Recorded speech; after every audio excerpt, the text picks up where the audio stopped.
Well, that was something, Niall. Hey, mate. Hello, people. Welcome back to Let's Talk Premier League. I've got one heck of a panel here. It's full of just United and Arsenal fans. The Liverpool fans are watching some shit team in Liverpool. It's certainly not Everton, so it isn't a proper Merseyside team. But how are we all doing, lads? I'm good, mate. Good, thank you. Decent. Not bad, mate. Excellent. Good. So there were a few interesting games. We'll start off on the Friday as we normally do. Getting straight into it, it was Newcastle and Villa, and it didn't look like it really heated up until the 86th minute. If anyone has actually watched that game. Yeah, it was. I mean, whatever I did watch of it was dead. I fell asleep. What do you mean? It's a really good 90 minutes, that game. I thought it was a cracking Friday game. Amazing. I mean, if you're high smoking quality weed whilst team. watching it, then yeah, 100%, mate. It's a brilliant game to watch. Watching Aston Villa try and play football without Jack Grealish is a task and a half. I'm not gonna lie, they are so seriously boring to watch without him. There is if he goes, they are done. There is no creative spark in that team without him. And I know that's the type of player he is, but like you have to have some form of something. Like you can't just, if he gets injured, you can't just go to complete shit. Because otherwise, like you're gonna their results without him. Their results, even not even just in this league without him, are poor. They've won like one league game without him playing. And I mean, to be fair, Newcastle probably deserved something out of it at the end because Aston Villa were just shite. Mm-hmm. I mean, are Newcastle ever any good? I mean, honestly. To be brutally honest, are Newcastle ever any good? No. At least they scored both Newcastle were good for like the past 3 weeks. Oh, were they? There was no goal yet. No, we talk about Newcastle being good, like trying to be good. I didn't. If you want, bless their hearts, they do try. When did we talk about them being good on this channel? I definitely don't recall that talk. The last time we talked about them was their game against Wolves, where the only thing we said about them was that Saint Maximin was a good player. That's the only thing we said about them. That is. Oh, and Miguel Almiron wasn't too bad either. Oh yeah. But that watch along was painful because that was a shit match, to be brutally honest. Do you know what? Even though obviously I love football, love the Premier League, I do feel like over half the games I watch are boring. Mm-hmm. In the that's why now I just kind of, before the week starts, I kind of know what games I'm going to tune into and which ones I'm going to leave, because half of the time, obviously some games can be amazing and you think they're going to be shit before, but 9 times out of 10 that kind of game isn't going to be exciting to watch. Yeah, there was no way I was tuning into Crystal Palace versus Brom. I mean, I couldn't think of a more dead game if I tried. To be fair, I thought Leeds-Chelsea was going to be a good game, but that ended up being a 0-0, so... It's okay. I enjoyed it. It's not the scoreline. It's not necessarily the scoreline that makes a game good. It's just the expectation of, like, a good back-and-forth football either. But some of the games, fuck me, man, they are boring. I think that I enjoyed the Brighton game. Yeah, that was a good game. Good game. That was a good game. Yeah. Moving on from Newcastle and Villa, I mean, there's really not much to talk about in that game. Newcastle scoring both goals, one in their own net and then one in the other net. I mean, as I said, the game really heated up in the 86th minute, which sort of says everything about that game. But let's move over to Chelsea. Now, every top team, even Arsenal, and I say that, even Arsenal have chucked goals past Leeds United and Chelsea. Not one single fucking goal going in that net. Are Chelsea fans overhyping Tuchel? No, do you know what? I think Tuchel's a good manager, and I think that he has his way of. From what I've seen of Chelsea so far, he has his system, and I'm not just gonna call them overrated or whatever just because they didn't put goals against Leeds. Even though they should, you should be scoring against Leeds. I mean, they're the most vulnerable team in the Premier League in that respect, or one of anyway. So I think, yeah, they probably should be getting goals, but at the end of the day, that's just football. Sometimes, I mean, you're not always gonna get what's expected. Yeah, but you've heard the Chelsea fans. They're hyping Tuchel to be some absolute god that's just landed on their laps. He's the messiah of English football. He's something he probably isn't. Are they overhyping him? Yeah, I mean, he's got a decent. I mean, he's a decent manager. He's not terrible. I mean, he's got him solid at least, like to the point where it's becoming a bit difficult to beat them. I think that's one of your first steps as a manager, is just to kind of make your team solid, and then the results will follow after that. I think the thing is that it's too early to say anything because it's a bit. But the thing is, though, I think the reason why we may have this perception that he's overrated is because Frank Lampard went and spent nearly £200 million on attacking players, and they're not one of them yet has delivered to the expectation that we had of them. But I do think Tuchel will make this team fire very soon. But it's just getting them solid to the point where you don't lose games that you should be winning, and then or not be beaten in, and then he'll start. It's like what Arteta did. He made us solid at the back. And he had to do it. He had to mention Arteta. No, but it's true though, isn't it? Like we didn't attack at first, but now we're seeing that because we've got that number 10 coming in, and I think that's what you have to give a manager time to do. It's like a lot of ex-legends and pros will tell you, all the best teams are created from their defence and their foundations, and then they move forward. Crawley Town put 3 goals past Leeds United. Chelsea put 0. Yeah, but the thing is, this is Chelsea because they always do this. This is the manager bounce. They have this with every manager because they replace their manager so often that you can take. Oh, sorry, go on, Luke. Pardon? They haven't had a point. I don't think they've had a good bounce of him fucking drawing every game they played. Well, wait. Let's go look at. Sorry, no, wait. Chelsea's record. What is it saying since Tuchel's been in there? Yeah, they're unbeaten. They've lost since Tuchel's come in. And they beat Atletico Madrid, they beat Liverpool, they beat Everton. They went from mid-table to top 4. That's my point. So they might not be the best bloody team to watch, but they're winning, they're getting results, and wherever you think about Tuchel's brand of. Also, half their games they've drawn.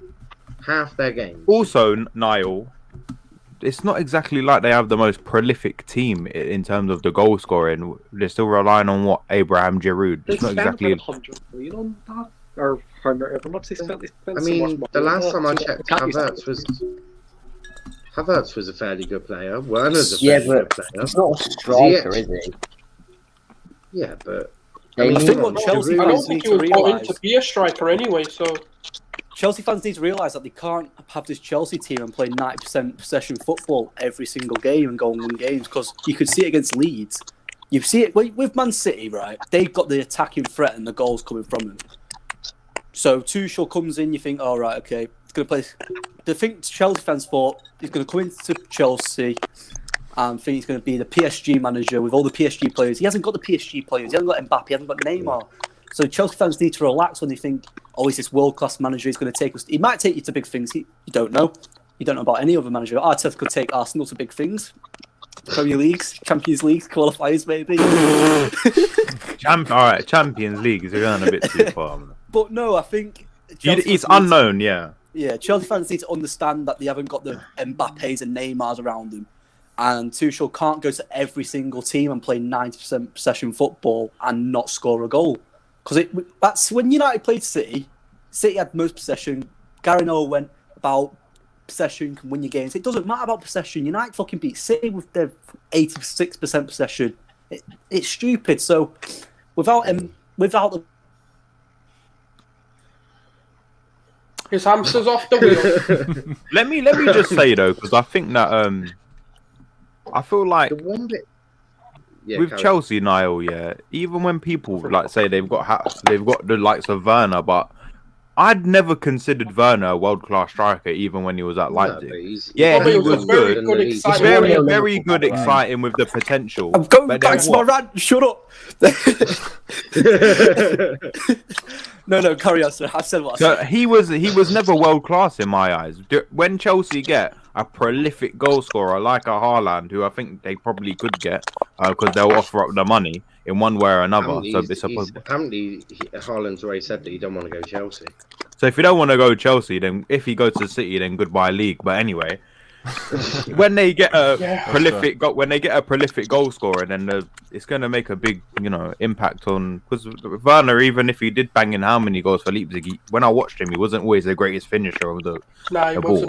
That he really wasn't. He's not a Harry Kane, for example. He'd have like 7-8 chances and score like 2 or 1. Yeah. To be fair, against Leeds, Chelsea didn't play a striker until the 70th minute. They started with Havertz up top, so that was maybe that's half your problem. Then you're not Manchester freaking City that can play with this false 9 crap.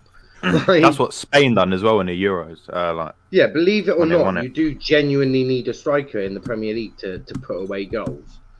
It's madness. But I want to touch on Dom's point about possession. It's a League One team. Hull beat Oxford 2-0. They had 37% of possession. So possession doesn't win you games, because Oxford they had plenty of possession, yet they couldn't get a goal past Hull, and Hull scored 2 past them. The thing is, possession. Yeah, possession. If you're going to play possession football, you've got to be effective with the way you move the ball. It's not every team can do it. Barcelona are very prolific with the possession ball and tiki-taka and stuff. But what people don't realize is how they move the ball and what they did with the ball. That's what made them so good. It's dragging players away from their organized defenses. That's what you've got to do. And unfortunately, modern-day footballers are not clever enough, like your Xavis, Iniestas, your Pirlos, your Seedorfs and stuff and even Zidans and stuff. They are clever footballers. They know how to pass around and get players moving to the ball and get them dragged away from where they needed to be and how they're structured. And Chelsea, unfortunately, don't have enough players that can do that. Their midfield is nowhere near clever enough to get that possession football translated into chances. DJ back in the comments. Yeah, I know. For fuck's sakes, man. I'm not gonna put them up. Kieran, what were your thoughts on Chelsea and Tuchel and this massive manager bounce that's going to win them the Premier League next year? Apparently, well, listen, according to them. Listen. I think you guys have made good points. I think from my point of view, I'd probably say that I've seen a little bit of improvement when Tuchel's come in. I'm not gonna lie, even though they haven't, as you said, they've kind of drawn half their games. I look at the team now with Tuchel, and I look at the team that under Lampard, and you can see improvements. There's definitely improvement in organisation. They're conceding less goals. I think they've conceded the least amount of goals in the league since the turn of the year. So they're not conceding, which is something that obviously they were doing a lot more under Lampard. But it's about finishing chances for me. As you guys are pointing out, you can have 85% possession, but if the other team take their chance and you don't take any of your chances, you come away with no points. And it's as simple as that. And in some ways, football's a simple game. It boils down to who puts the ball in the back of the net. And realistically, you can play all the possession you want. You can do all the build-up you want.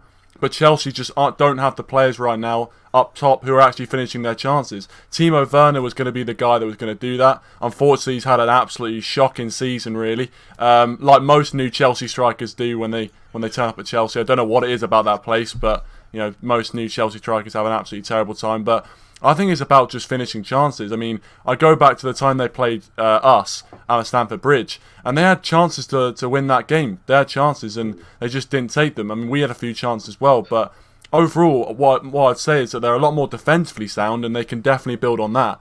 But they've got to start putting the ball in the back of the net, and if they can't do that, they will stay 4th or 5th.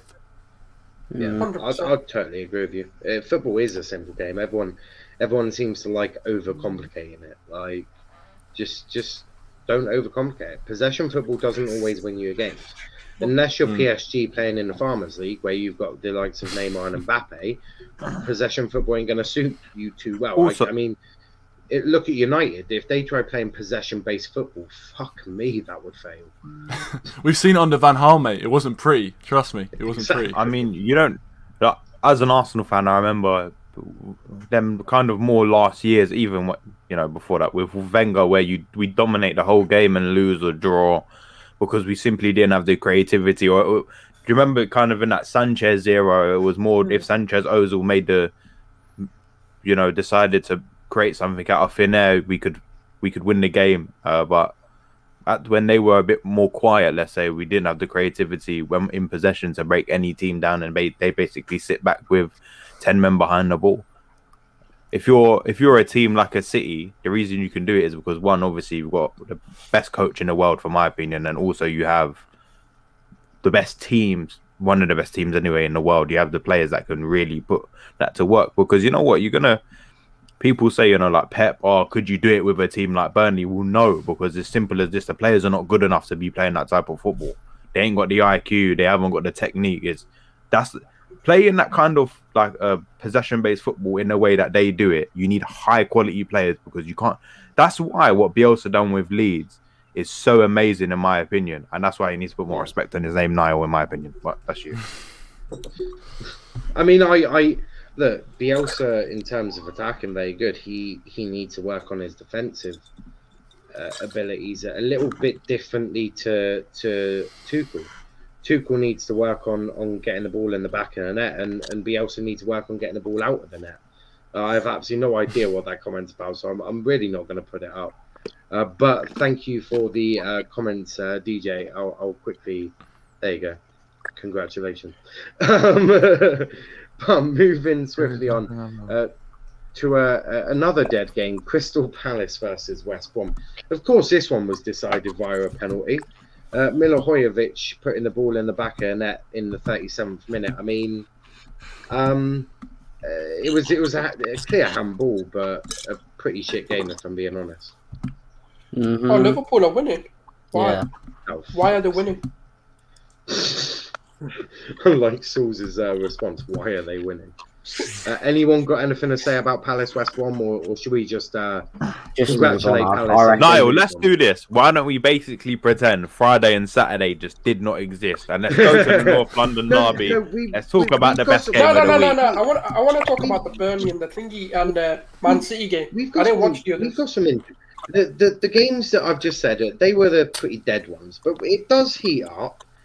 Burnley, Everton was good. Everton, Burnley. Obviously, Burnley winning 2-1 at Goodison. Everton's total has been absolutely atrocious. Burnley just look like a different team when it comes to Merseyside. That's what it is. That goal was also absolutely insane. Fantastic. Yeah. You expect that from basically the best players on the planet. That kind of level of the finishing of it, I thought it was ridiculous. Oh, yeah. I mean, Sauls, you want to talk about this game? Crack on. That was a good finish. That's what I wanted to mention, really. I wanted to give Dwight McNeil his plaudits, really, because I thought that was a fan-fucking-tastic finish, mate.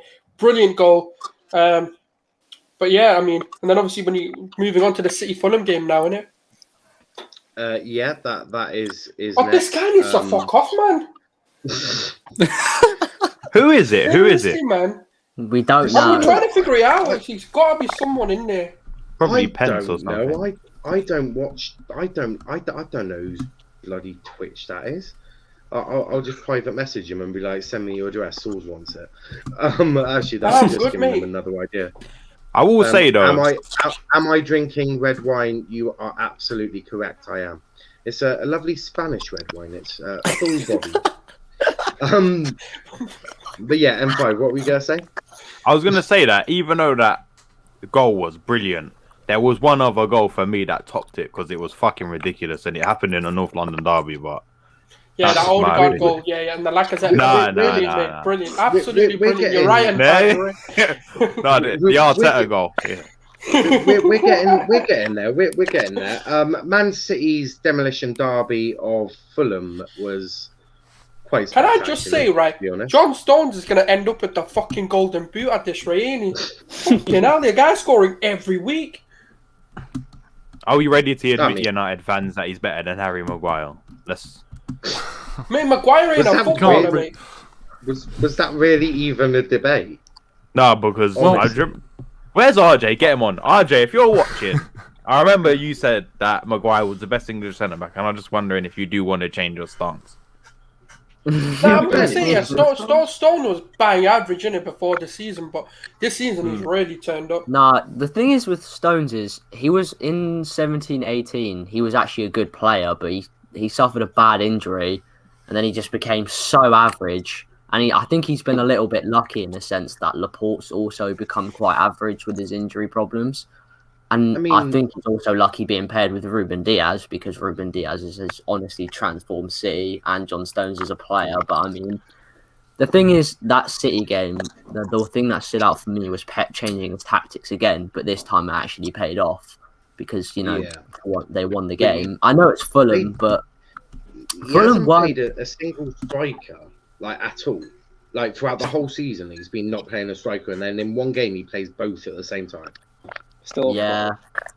They both scored though, so I mean, and Aguero getting his first goal in about 417 days, I think. So fair enough to him, but I mean, yeah, Fulham. I never really saw Fulham winning this game, to be honest. But they didn't play awfully, but that second goal where I think it was Cavallero was slide tackling his own player or something, kicking off his own player into Jesus. That just doomed Fulham, to be honest. Yeah, I think we got another one from Twitch. Is gaming has moved over to Twitch because he's put "Hello DJ, reveal yourself." So God knows what's going on there.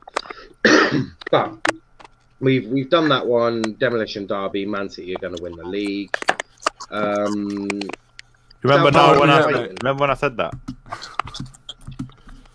Yeah, I don't think that was ever up for a debate. Oh no, it was. Go look at the VOD. I think Dom, actually, you disagreed with me on that one. Do you remember that? No, I don't know what you're on about there. When it was United, when United was second and 1 point off some other team. Nah, that weren't me. Southampton, Brighton. Brighton normally don't put the ball in the back of the net, but they managed to get two against a team that is really suffering in terms of sort of form at the moment. They have 2 wins in their last 12 games, I think it is, Southampton now. It's horrific. I don't know why. I told you so. Brighton was staying up. I'm telling you now. Still telling you. And I also believe I said that as well. They outperformed their XG for once, to be fair, and they actually won a game. So it's good to see Welbeck as well, if I'm honest. Yeah, United legend, him. Great player. Arsenal legend. Took around David De Gea stuck in the back of the net in the last minute. I remember that. That made me cry. Doesn't that just show the levels between the clubs? Because when an Arsenal player went to United, it was Van Persie. Niall, we don't need to go over this, mate. Niall. Trust me. Yeah, but if you think we don't need to go over it. There's a lot. Persie won the Premier League and Welbeck won the FA Cup, and the FA Cup is the most prestigious trophy in world football. God, if you think about it. The oldest cup. There's levels to this game, realistically. There's one getting the Golden Boot, was it, and the Premier League title and Player of the Year in the Premier League the same season. There's levels to this shit. There is not. I agree. Yeah.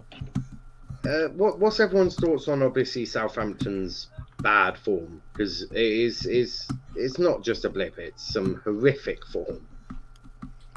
They've got they've dropped injuries, so it's not really their fault. Can't say it's injuries. Fucking hell. If it's injuries, who is injured? I'm just curious. They had injury. Romeo. They had no. Oh yeah, no Romeo. They had no Romeo, no Walker Peters, no Bertrand, and no Ings for a while. But then they played Stuart Armstrong at right back as well the other day. Against who did they play? Was it before Brighton? Was it City? And they played Stuart Armstrong like right back or something. They've had a few players play right back. They've had that Diallo kid playing right back. They've had. Ward-Prowse has gone right back. But now they have Walker-Peters back. I think this is just a bit of a written-off season for them in a way. They're trying to just find themselves where they are amongst the other teams right now, and I feel like they're kind of just trying to find their identity as a team. I think we'll see a lot more from them next season, but do you remember? We'll only see more of them next season if they've got more squad depth. Because this season, 100%, they're in like the European spots, and you thought, right, Southampton could do something, but the injuries hit them, and the squad depth they have is not good at all. So if they can get money in and get, I feel bad for Ralph in a way because he's not backed at all by the board, and all the Southampton fans complain about it.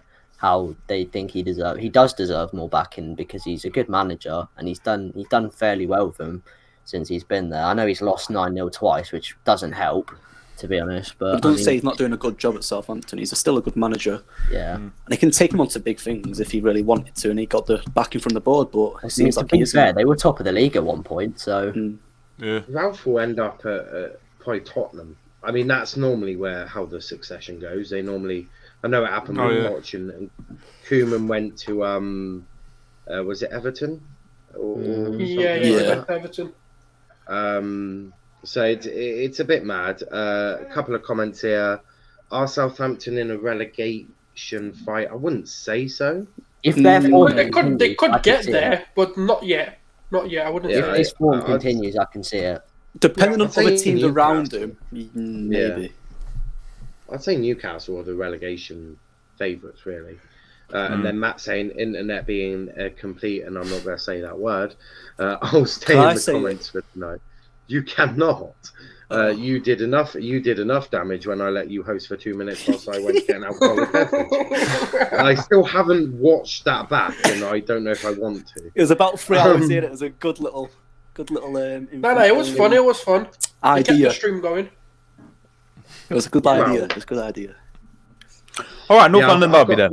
I've got another idea. He's being desperate. There's a game before that. There's a game before that. There's a game before that. Yeah, there is a game before that, but it ain't going to take too long. But I've got an idea to float past on because I feel like it's going to be one that is going to be hilarious. But we'll do that in the background. We'll quickly touch on Leicester versus... No. We'll touch on the Leicester absolute dive. I mean, I think it got to a point where it was just bullying by the end of it. Like, absolute destroyed Sheffield United. But Sheffield United sacking Wilder or... No, he didn't get sacked. Well, no, that's basically sucking a man, innit? Nah, yeah, it's virtual. I think it was like when they said to Wenger. I think Wenger kind of apparently left off his own accord, but I think they said to him, "Look, this is your last year. It's time to go." Yeah, I think they've done the same to Wilder, and I thought that was an absolutely horrid decision from Sheffield United. And I wouldn't be surprised I will not be surprised if in 2 years' time they're in League One. I'll just say that now. I wouldn't be surprised at all. It's happened to bigger clubs as well. It's happened, how many teams? Because he kept those players playing, innit? Like he was there, like father figure kind of thing. And you could see it as soon as, usually when a manager leaves, right, the next game they tend to bounce. They fucking did the opposite. They went even worse. I see the stat today. It was Chris Wilder in his job at Sheffield has never lost by a 3-goal margin. And those players didn't want to play. They just didn't give a shit. Yeah, Sheffield had one shot all game, 90 minutes, and they managed one shot. I mean, I know they haven't been playing I know they haven't been great all season, but I mean, this is still worse tried. than you can imagine. Yeah. Yesterday it just looked like, fuck this, we can't be arsed. And they were such a good team last season as well. And they were one of those teams that the big ones, like the Uniteds and the Arsenals of whatever will go to, and they would team. Yeah, the giant. They just. But this season, it's watching them is. To be fair, I don't even like watching a lot of their games because it's just boring, innit? It's just you know what's gonna happen. But it's not even like Sheffield are bad though. It's just. No, they're not. They're not even bad like that. They're just like. They've had injuries this season. To be fair, to Jack McConnell is the most noticeable one. He was their best player. Well, not best player, but one of their better players last year. You could say Alec McBurney as well. Yeah, he's out for the season. I mean, it's a difficult one to explain, but it is weird Injuries or not, I can't explain them going from 9th to bottom of the league. Also, can I ask, what players did they add in the summer? Was it just Brewster? Brewster. They The got guy Anthony who on loan. single-handedly won Liverpool the Champions League. Oh well, So he they acts got- like way anyway. They got Ryan Brewster, they got Aaron Ramsdale, and they got. Did they not get Anthony Burke? on loan. I think he was already there, wasn't he? But you know what it is though? I don't think they have the- Dean Henderson was their biggest loss. Like he was phenomenal for them, Yeah. and after that, they just didn't seem like the same team. Also, not having Sander Berg probably as well because he was quite a good player. Yeah. They've had a. I know their left wing back as well was injured. There's been a lot of issues at Sheffield United, and they are going to go down, and it looks like they're not even going to go down with a fight anymore. I mean, Do you know the at thing least is under Wilder they would have. what absolutely baffles me is the timing. Yeah. That's the thing I because I understand, you know, if you sack Wilder, you probably sack him earlier in the season. You get the person who you think can keep you up, whoever that may be. But Heckingbottom, the man who Leeds United fans wanted literally to be blown out of Leeds United. Like they wanted to put him in a cannon and blow him as far away as possible. Like they hate the geezer. I think he even worked at Barnsley as well, and they didn't like him. This man has a track record of not doing a great job. So why on earth would you? I mean, I can't even imagine why they've done this. and as well, Niall, it's not like Sheffield United are a team like they're like a Premier League team in a sense that, like, let's say Newcastle, they went down, but you're pretty confident they're going to come back up.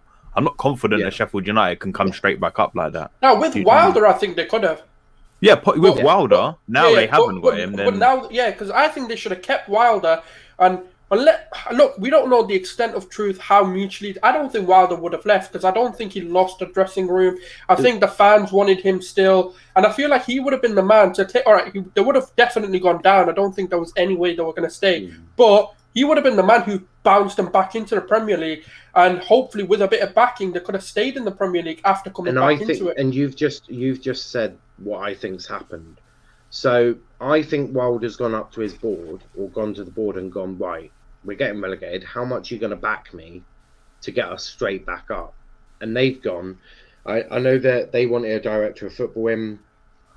Obviously, Wilder being very old school was having absolutely none of it. And I know Sheffield United's hierarchy weren't convinced because they spent money on Brewster and the guy hasn't scored a goal all season. Ramsdale for me is a good buy. I do rate Ramsdale. You just need to put a decent defence in front of him. The defence isn't great. Like the only one, there's two in that defence, and that's Ampadu and Egan that I think are fairly decent. One of them's like almost got a Zimmer frame and is basically in a retirement home. So I mean, it's not the greatest thing for Sheffield, but I think it is genuinely. He's gone. How much am I getting to be backed? And they've gone nothing. I think although on that, it's not just for next season. It's he was annoyed at the summer as well because they brought in players he didn't want. I don't think he would have wanted to spunk 20 million on Brewster, who's unproven, especially in the Premier League. That I don't feel like that was probably. It doesn't fit our system at all. Yeah, exactly. Also, I think. Yeah, carry on. So I think that finishing where they did was probably the worst thing that could have happened because I think it gave them a false sense of security that they thought that they. Because let's be honest, with that, looking at the actual team, they're finishing, they're punching much above their weight, and that to come up into the Premier League and do that is you're having a freak season. For you to do that across 2 seasons, nearly impossible. And I think they maybe didn't understand that. I also think the fans, like for a team like Sheffield United. I know that it's the same for everyone, but especially for a team like Sheffield United, who may not have the most technically gifted players, losing the fans is huge. Because then you're not relying on passion to get you across the line. You're then relying on technical ability, which they've got none of. And that's but you know what doesn't make any sense, right? So now you've gone and finished like 7th or 6th, whatever it was now. Now you build on that. Usually teams, say for example Leeds will build on their success of the season. I think it was someone like Aston Villa as well, like built on that success. Like they went and got like Ollie Watkins in, and obviously they were just about to get relegated. They then saw shit. Okay, you know what? We need to. I believe Aston Villa are a team that even if they do finish within the top sort of 8 or whatever, wherever they end up finishing at the end of the season, will go on to buying 1 or 2 players to try and keep them there or try to build on the success they have. The only problem Villa have, go on, is losing look at recruitment. Look at the recruitment there. Look at the recruitment. Villa go get Watkins for the same price, or round about the same price as Sheffield United paid Brewster.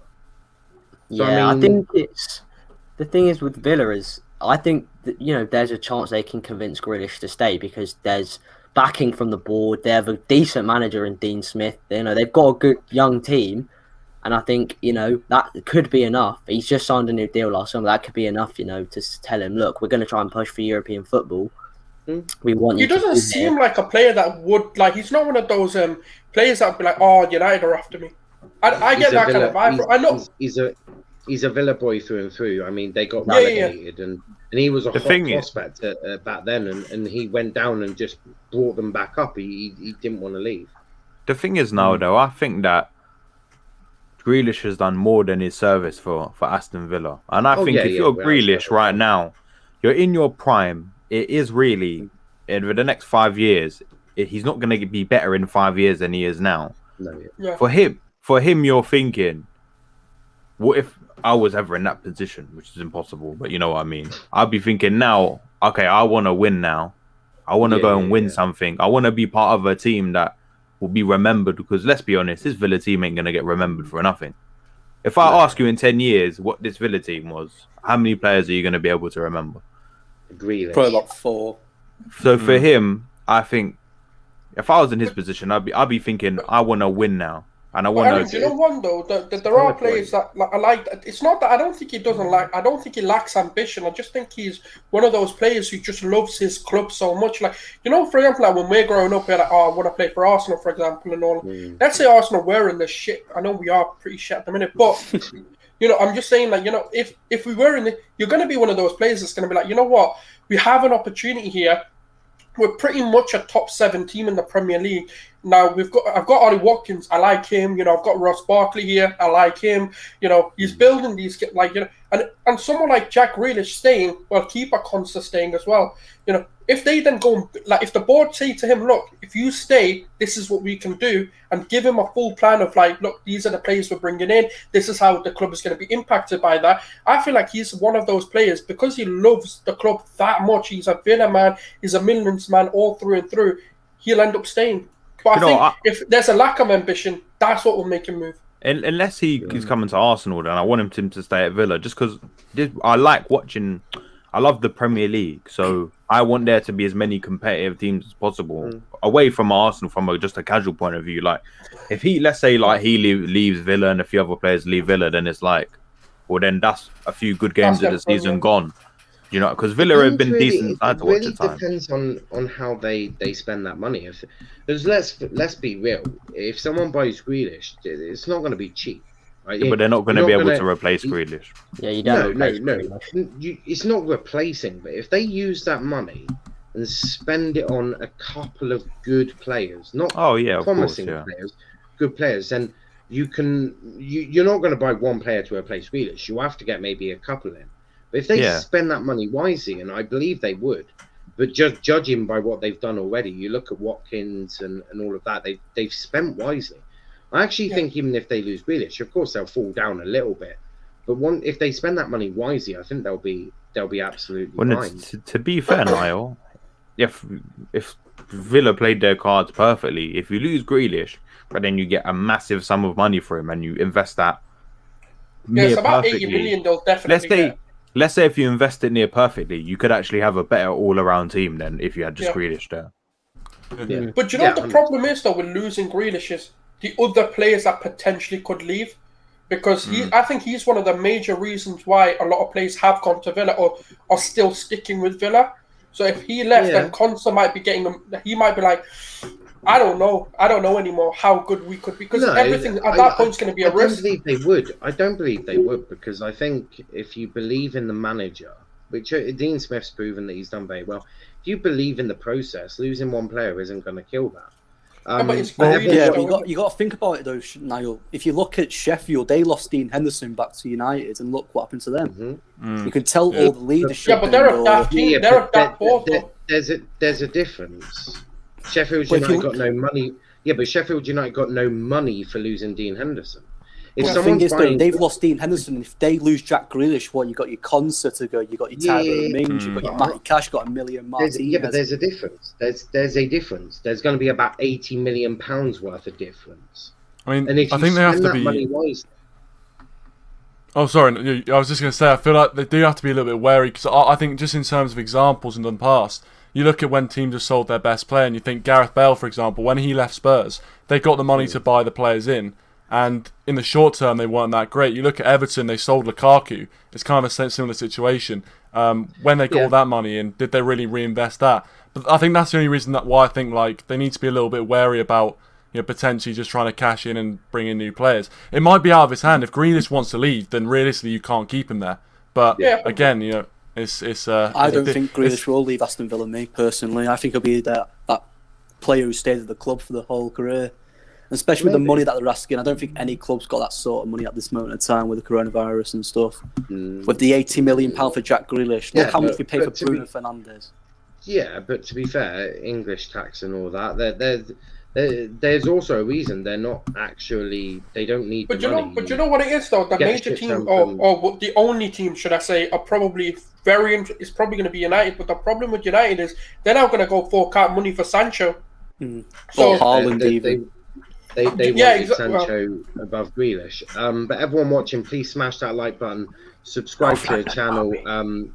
Yeah, that's coming up next. He's fucking buzzing for this game. I know. I'm tempted to do the United game before it just to annoy him. But nah, Now, the only reason I don't want to smash talk is I'm going to end up swearing at some of these Spurs scums, innit? Oh god. But yeah, everyone watching, please smash that like button. Also, follow us on TikTok now, where we'll be posting all the funny clips from the streams. I was about to ask, are you going to go outrageous dancing on there and stuff now? I was about to ask what you're going to do. Me and you were on there when we were talking about Cantona's karate kicks. Dom's on there for his rant on Martial. I'm just a on meme. I'm on there for what I said about Harry Maguire this week. After he missed sitter and hit the post. But we got a couple of comments as well. RJ saying hello all. Wait, is Irish that Dom? Irish born. Strong TV saying big up now, Dom and Sauls. RJ, how come you're not on? Because a dickhead. I wish I could have been on to argue with Dom.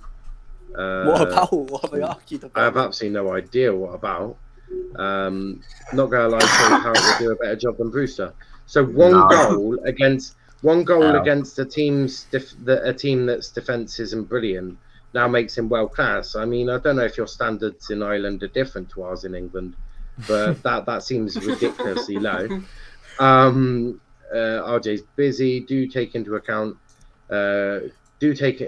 consideration if lockdown didn't happen, Sheffield United were likely to get Europe last season. The owners were rubbish at the club.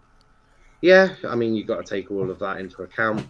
They could have got Champions League if City's ban was overturned. Yeah, but they're finishing lower. What's he on about? Watkins was a questionable transfer. That's an Irish thing, that. He's a bit lost in the head. His head's a little bit loose. 26 goals in Championship Player of the Season is a questionable transfer. Fuck knows what is. Yeah, RJ's a bit lost in the head. We can continue. I mean, RJ, I know you probably don't watch much of the Championship. It's okay. I'll give you a brief description.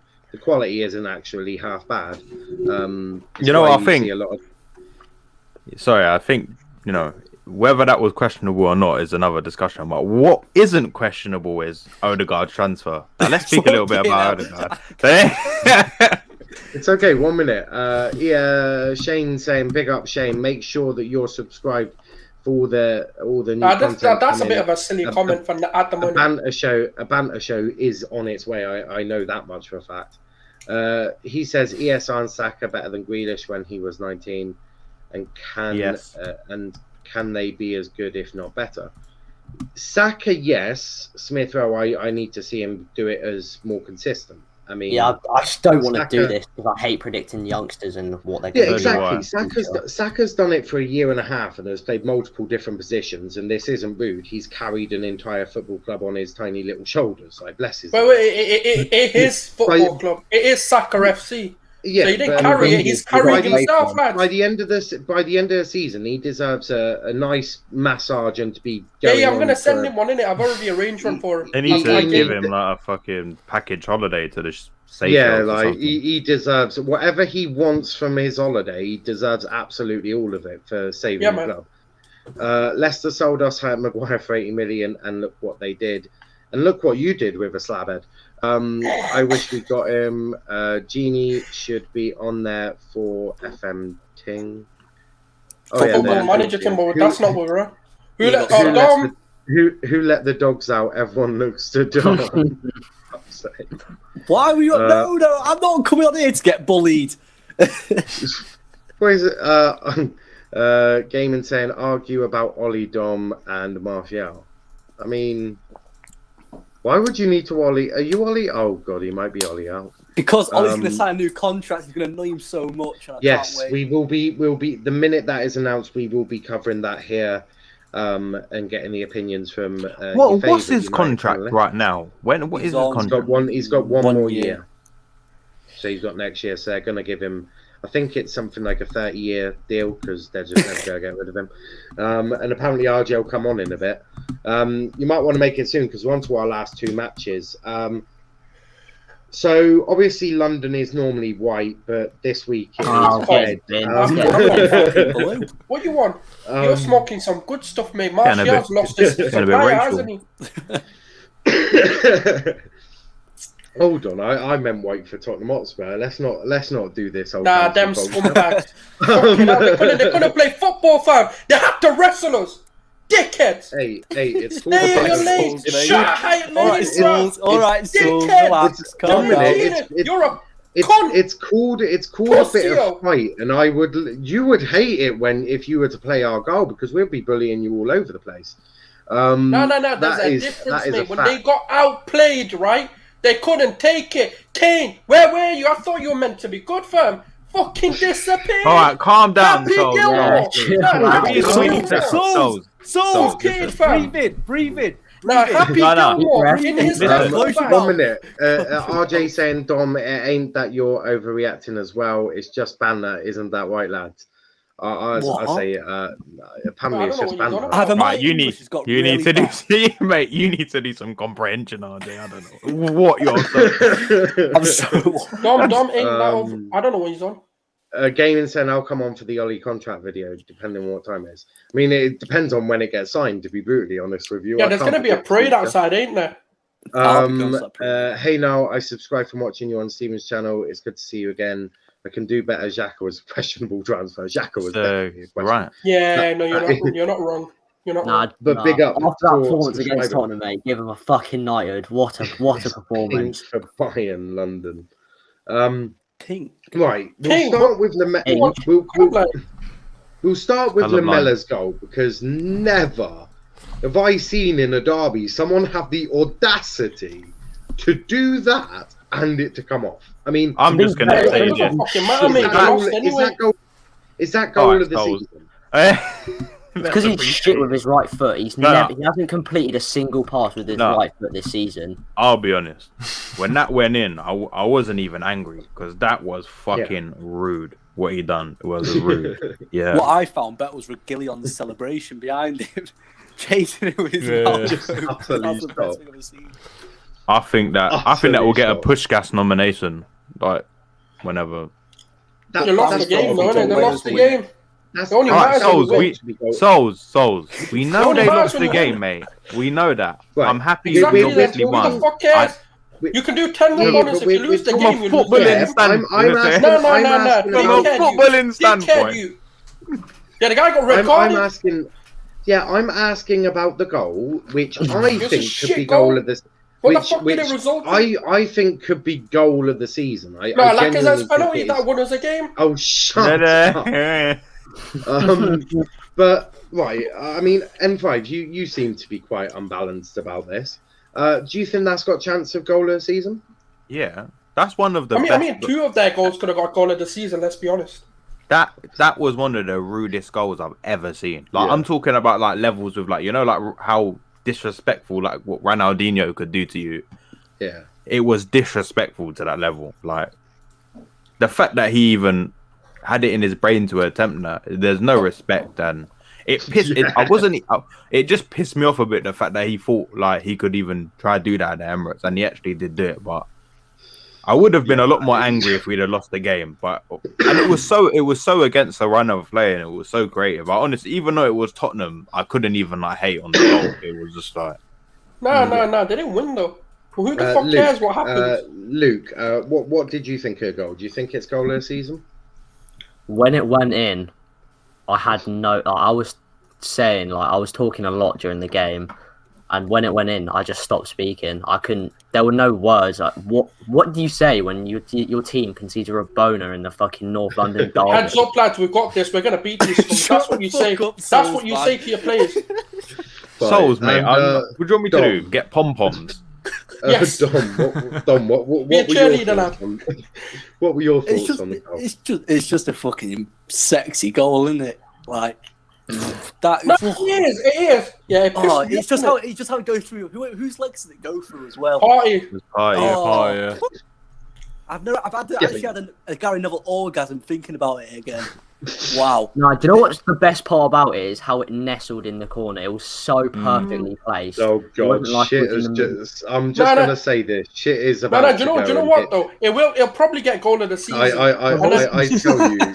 Shit is about to hit the roof. It's the Irish. Right, but Sauls, you I don't mind. One minute. No. Look. It was a brilliant goal. Yeah, I'll be real. Yeah, it was an absolutely brilliant goal. And next, you're going to be saying, but it won them nothing. Yes, we know what's coming next. No. I mean, Spurs love losing. Spurs love celebrating their losses, innit? So let them have it. Right, and Kieran, what did you think of Lamella's just disgustingly good goal? I can't add much more than what's already been said. To be honest, it's what I said. Yeah, Kieran, thank you. It was just fucking rude. All I'll just say is the audacity to do that. Your fiercest rivals at their stadium to do that, and for it to come off. If it gone into Rose Ed, you would have looked foolish, and probably 99 times out of 100 it does go into Rose Ed. But I'll give him credit. He's done it before, so it wasn't a fluke. Yeah. I mean, but the audacity was unbelievable. Lamella has a career purely because he's done 2 Rabonas. To be fair, if I was at St James's Park with Argyle in the away end and one of our players does that, I'm sorry, but that's not going to not be spoken about for the next 700 years. What are you going to say? Oh yeah, by the way, we fucking lost the game. Because when it's Argyle Exeter, we would have won the game. That's the difference, and that's the sort of goal I'll be telling the youngsters when I'm like 90 years old at Owen Park. I'll be telling them, make sure that you bring on this legacy of that goal. But you know what? I thought. What were your thoughts on Lamella's goal? I mean, everyone's really said everything, to be fair. Let's be honest. Thanks for that, RJ. Then let's get on.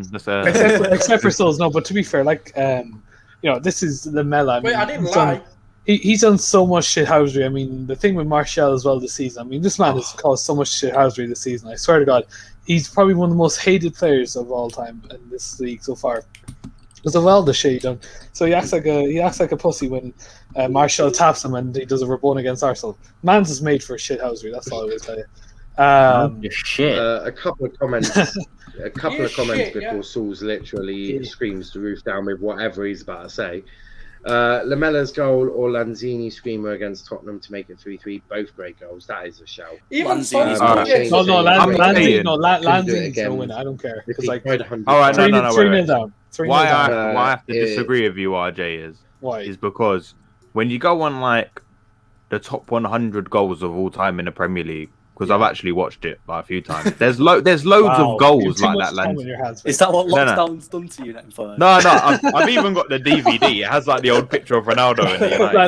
You have too much time on your hands, mate. But like, there's a lot of goals similar to that Lanzini goal. Yeah, 100. No, but you have to take into context. Yeah, but like that Lamella goal was so rude and disrespectful. Yeah, I just so thought, so was the Aaron, are you Lanzini as well. Spurs fan or something? Lanzini, you're 3. no, what? No, West I Ham, have. listen. Hold on, Listen. Stools. He's allowed to praise a No, goal and no, not you're be a not. fan. Jesus Christ. Fucking them anyway. I'm not a Stools, Spurs fan. Souls, I'm just back, saying. back, right, fucking sick Right, goal. Stools, back in your lane. Back in your lane. Right. Yeah. Last comment, and then we'll talk about someone called That Martin goes. Odegaard. I don't know who he is. I would say only just as it was a little bit further out, but also it was the last few seconds of the game, a lot more pressure to make it 3-3. Just my But the opinion. technique. Yeah, was I mean, mad. obviously they Oh, stop. right. And because Sauls was so rude, I'm going to go to him last on this one. He's not going M5, to what let you did go last. He'll make keep of, talking. M5, what did you make of Odegaard? And I know M5's been That's all right. absolutely buzzing to talk about the rest of the games. So. No. Odegaard is. I'll be honest. He put in a performance yesterday. It was just. Yeah. You know what with this Arsenal team is? There's not many players I can say that I enjoy watching, even when we win. Like as just a football fan, Arsenal fan, like there's so many players. Even when we win, I don't want to watch you play football. Like I just don't. Not You don't Xhaka? bring me no entertainment on it.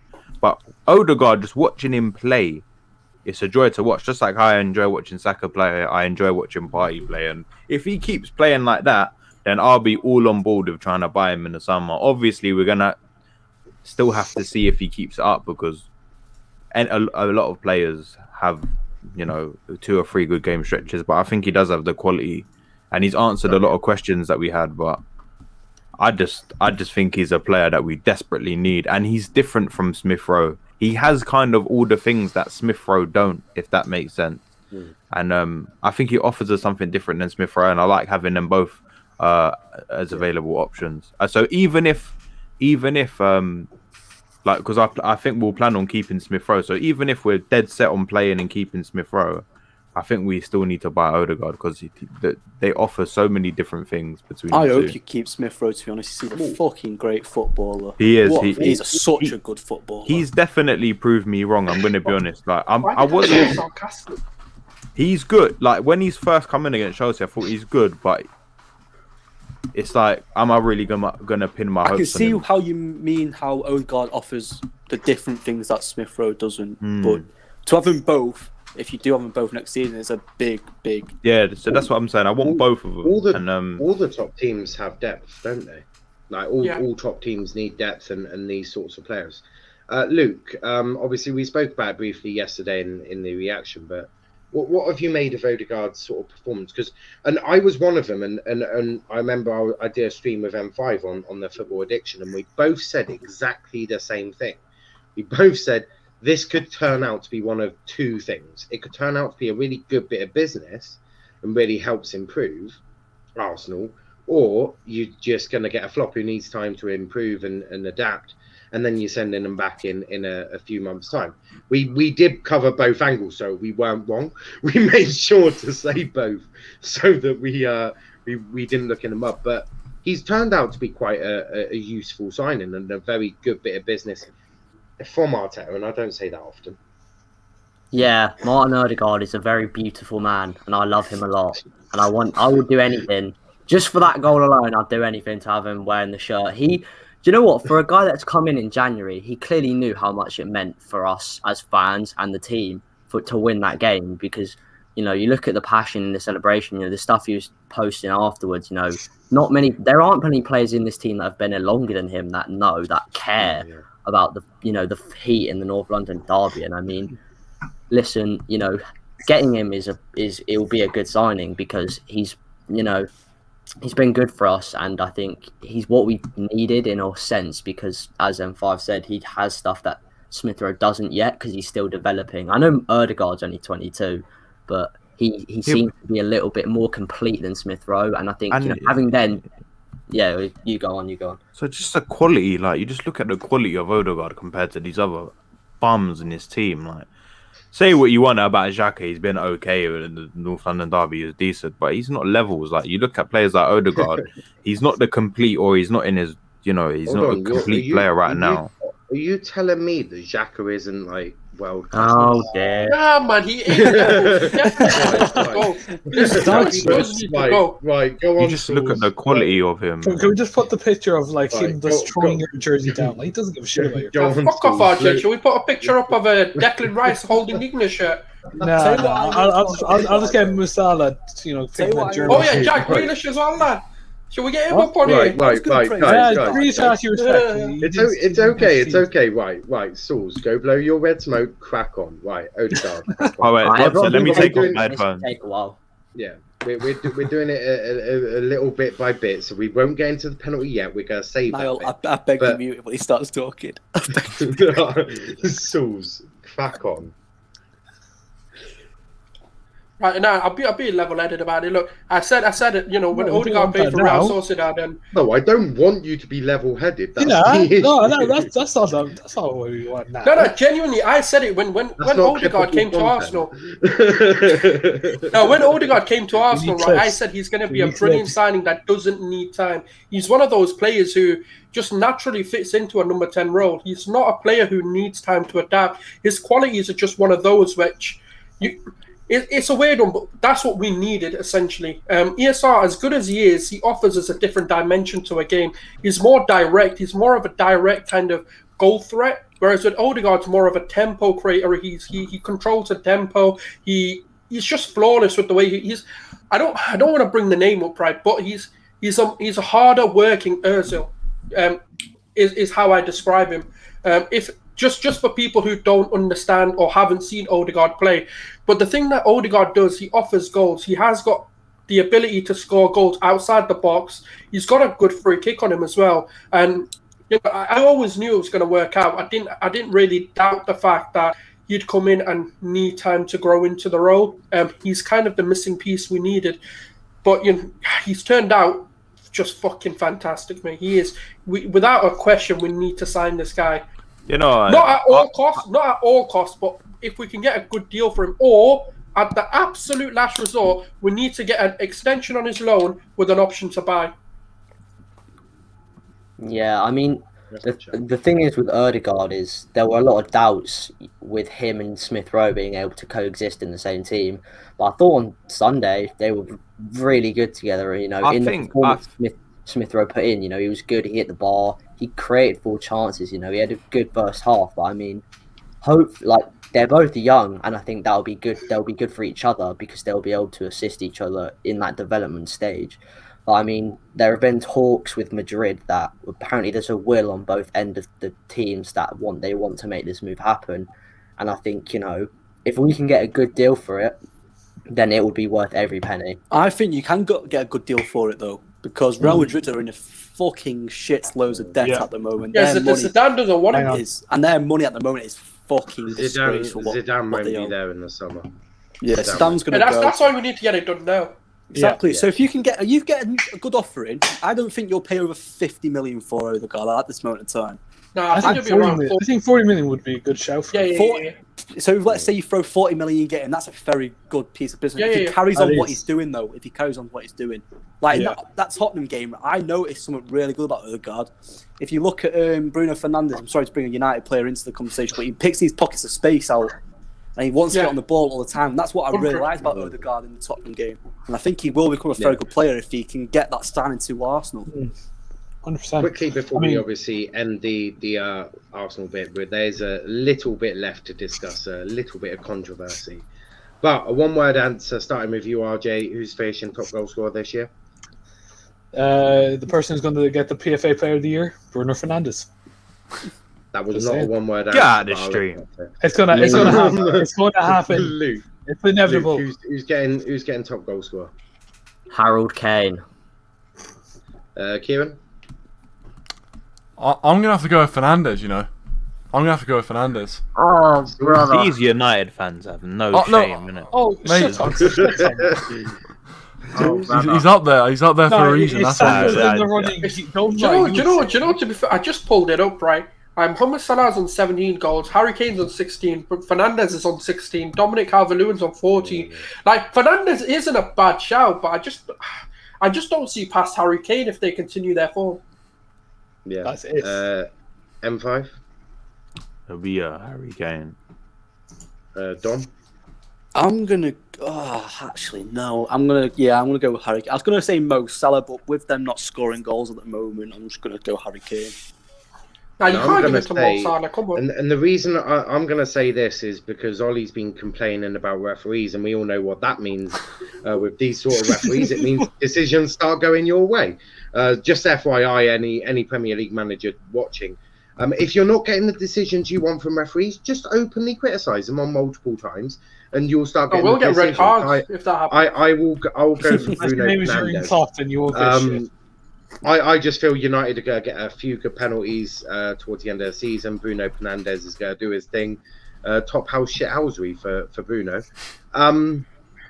Gaiman says Fernandes. Why is he calling his own player Fernandes? I question is he real. I question is real. If Odegaard can keep scoring goals and get assists, then Arsenal should consider to buy him next season. Yeah. Well, yeah. I mean, that's just a given. One thing I want to see is, right, no offense to Lacazette, but I think maybe Balogun would link up very well, because I think Lacazette was quality yesterday. I know that. Do you know what Lacazette, right? No, Balogun is way too young to be started. No, but you know Lacazette, right? He's brilliant at everything but finishing. That is one thing I am going to say. But the way we play him is the way France played Giroud. Like, Giroud wasn't there to score goals. He was there to kind of link up the play and be that hold-up player. That's how I think Arteta's deploying Lacazette as that sort of hold-up, build up, and bring the wingers and the number 10 into the game, into your attacking areas. And if you get an opportunity to score, obviously try and take it, which he doesn't do. Who the fuck's Charlie Pantino? It's Charlie Patino. He's a young player for Arsenal. He's I don't know. He's way too young to be even. What is he, like 14 or something? And then Charlie McNeil coming up for me now. Let's go. Come on. Before we round up the Arsenal game, to everyone's top four, RJ. City, United, Leicester, and I'm going to say West Ham. To believe. Come on, you hammers. Right. Okay. Luke. City, United, Chelsea, and Leicester. Yeah. Kieran? I have to agree with that. City, United, Chelsea, and Leicester. I have to agree. Bro, this DJ guy's weird. What is going on? I know. Yeah. Honestly, literally, I could have literally kicked him back out. I swear, I had the chance, and I was like, "No, we need the viewer. We need him." Yeah, we need the viewer, but the viewers. Fuck me. Can you put his comment on? What's comments? No, thank you. He said, "I shouted." Souls. Do you know what? Right, it's a hard question to answer, because I just don't know with Leicester. Like, will they start dropping points because of their injuries? What's your gut saying? City, United. Definitely Arsenal's in there for I'll sure. say Leicester and Chelsea. No, man, we're not getting top four. Stop being deluded. I'm not being deluded. I just said that, you probably... No, we ain't getting top four. Are you getting top six? We could do. Top four? Not us, obviously. I think the easiest answer is City, United, Leicester, and Chelsea. Because I think Chelsea are going to be so hard to beat. So even if they pick up points in a draw, I mean, points are still points. No. Dom? City, United, Chelsea, and Leicester. I think they'll just nick it. I think it will be City, United, Chelsea, West Ham. I don't see Leicester being in. Come on, you hammers. They could do. I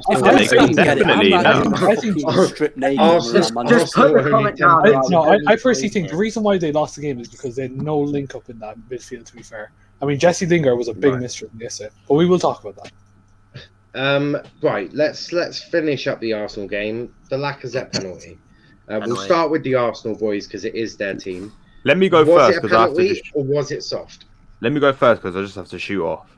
Basically, I will just say this: I completely understand why it was given, but I'm gonna be honest. If that had been given against Arsenal, the Arsenal fans would have gone absolutely ballistic, and that's a fact.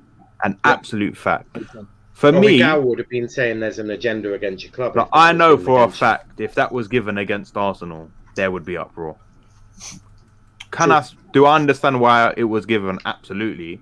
If I was a ref, would I have given it? Probably not. But Sanchez is known for being a bit reckless. Like. Mm-hmm. But Niall, you're the referee anyway.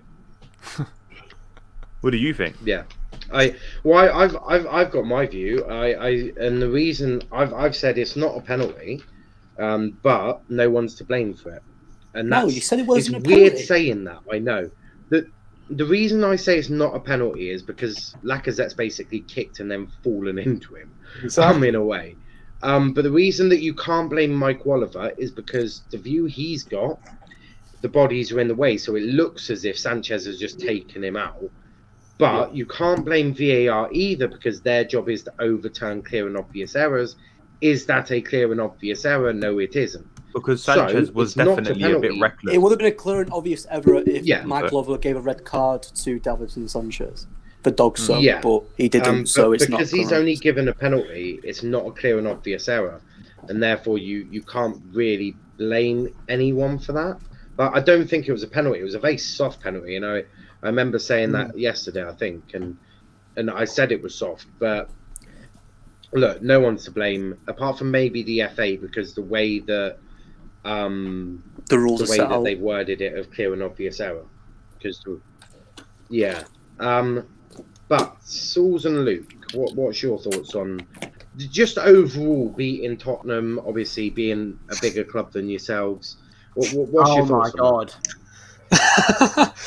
I mean, he's been facts. To be fair, like, come on. So you're going to say City are a bigger club than you? City are a bigger club than you. No, they're not. No. What they're not. But they won more than you. No, but we bet them this time of the season. How many times? We beat we beat them. That doesn't mean shit all. I love how I can say.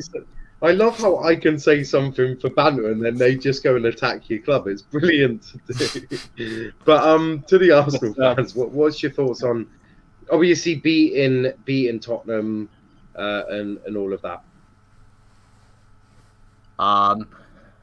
Buzzing is the word I'd use because fucking hell, the only result I really care about, to be honest, what I care about the most is that result because fucking hell, especially having a friend who is a Tottenham fan, if we don't win that, it's curtains because fucking hell, if you lose in North London, my god,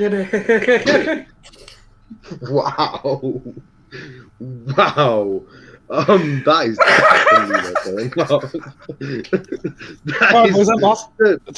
there is some things I'll never be able to see in my life. That's one of them. But Luke, please do carry on. Oh, this is actually strange. Kenny, look, Kenny, just yeah. Kenny, what's going on there? Come on, I expect that. Kenny, I went for a wee. Yeah, I know. You say away. You say away from that car. Look in the comments section on StreamYard, and you'll see yourself. It's not anything I can be putting on the screen. It's as clear as that. Oh my god! Exactly. That is something I would expect Dom to be doing. You horny bastard! You horny fucking bastard! It's okay. We're not gonna ban you, but Jesus Christ, Nadia, I need to find out how you do that. You either keep bouncing quickly or I forget to ask. So I need to ask you how you're doing that. But right, let's try and finish this Arsenal game. Luke and Sauls, quickly give me your opinions on what this result was. Legit, I am willing to ban these two from the here. Alright, let's ignore them, man. Let me fucking talk about my game. Okay. Let's switch to football. A massive win, but it will only mean anything if we can actually fucking use this momentum now because we're such offenders of not. I can't concentrate with this nonsense going on over here. Hold on, let me find a way to take this. I'm so sorry, but I can't read this. I can't read this without smiling. I'm crying. Dom, go get your dollars. Luke, let's try and bring this back to football. Yeah, good result. But Oh, and RJ, by the way, they came from one of yours, which was Titan. No, they didn't. Fuck off. Well, no, Titan did, yeah. But apparently But they don't Yannick said Titan. mine. Kenny said, sorry, bro, I'm just horny. Right. Please work.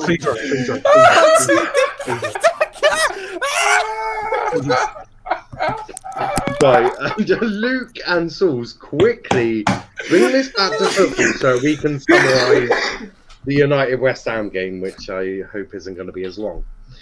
Good result only means anything if we can build form off of it. Well, it's going to be hard with the international break, but we need to go and beat Olympiacos and West Ham, and Lacazette is a better striker than Harry Kane.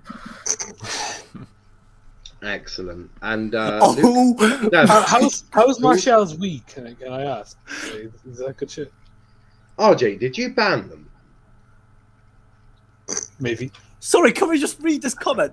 Sorry, reveal myself, you perverts. I'm not that kind of guy. Now to ask me and I might. What the fuck? Why do you think I didn't put that on the screen? Oh no, you haven't. You haven't. They put in a no comment. It's okay. Wait, Sauls, were you up for it like yesterday? So you don't let him chat his bare shit, lads. I'm telling you now. Oh, for Right, fuck's right, sake, this right. guy is on something, mate. Right, DJ, right, you're listen. a fucking beauty. Dom, we it's should bring- devil's you, no, isn't it, when you're in the No, toilet? for this here, literally, all you gotta do, right, is put these comments up and make a TikTok out of this. There you go. There's a It's all clip for for the you. content. For your content. Abuse me, For your boys. Throw content. your dollars Right. on me. Right. So, Yeah, I'm not part of this anymore. I'm just gonna. Right. Beating those scumbags, yeah, absolute filthy club. Yeah, dirty, dirty bastards, all of them, yeah. They couldn't play us, so they had to wrestle us. That's just simply what they had to do. Yeah, Happy Gilmore, mate, go back to playing golf, you cunt. Yeah, Harry Kane, nowhere to be seen. Unfortunately, Son did get injured, obviously. I hope he's all right. I won't say anything about him. Lamella, you dickhead, you fucked it up for your own club, mate. You scored a beauty and then got yourself sent off. Yes. right. Yeah, sorry, Sauls. carry on. This is definitely someone within the group chat, because why are they saying about Dom drawing stuff? This is someone from the group chat. Sauls, put your not Sauls, RJ, put your face cam back on. No. It's Right, just for the sake of myself. I'm a youngster. Well, can I just say, right, one thing about that Right, game? I'm going to block them. Right, how on earth, right, does you. everything get talked about, but then the Harry Kane situation, not even a single person, right, calls that out, right? Jermaine Genius, you hypocrite. Yeah, you want to talk about, not being a penalty, the ref doing this, or... Can we not just... Oh, fuck my this, man. God. Right. No. Souls is gone. Dom, did you really? I mean, did you really have to do that? Right, okay. No, this DJ guy actually needs to just. The go. fans asked that, and I all got to keep the fans impressed. Fancy Why are you gonna send them no, off please ground block him. and I then don't know take what it? the newest comment is. Oh, How do I do it, RJ? How do I? X like dash and then it's not dash, but like the Luke. like. Here, no, I'll DM you and then you can do it Luke. next time, okay? Yeah. Is it report? DJ said, "You fancy a game of Oh, ban. off-ground balancing?" No, I do not, mate. Fuck no. I fancy this bloke. Leave me alone. Right. Can we go They to do United, ban. please? Can we Right. DM Indiana and just like put this guy on fraud watch? It's okay. I've banned them. Finally, you put us above him. Thank you, Niall. For once you did that. 1 minute.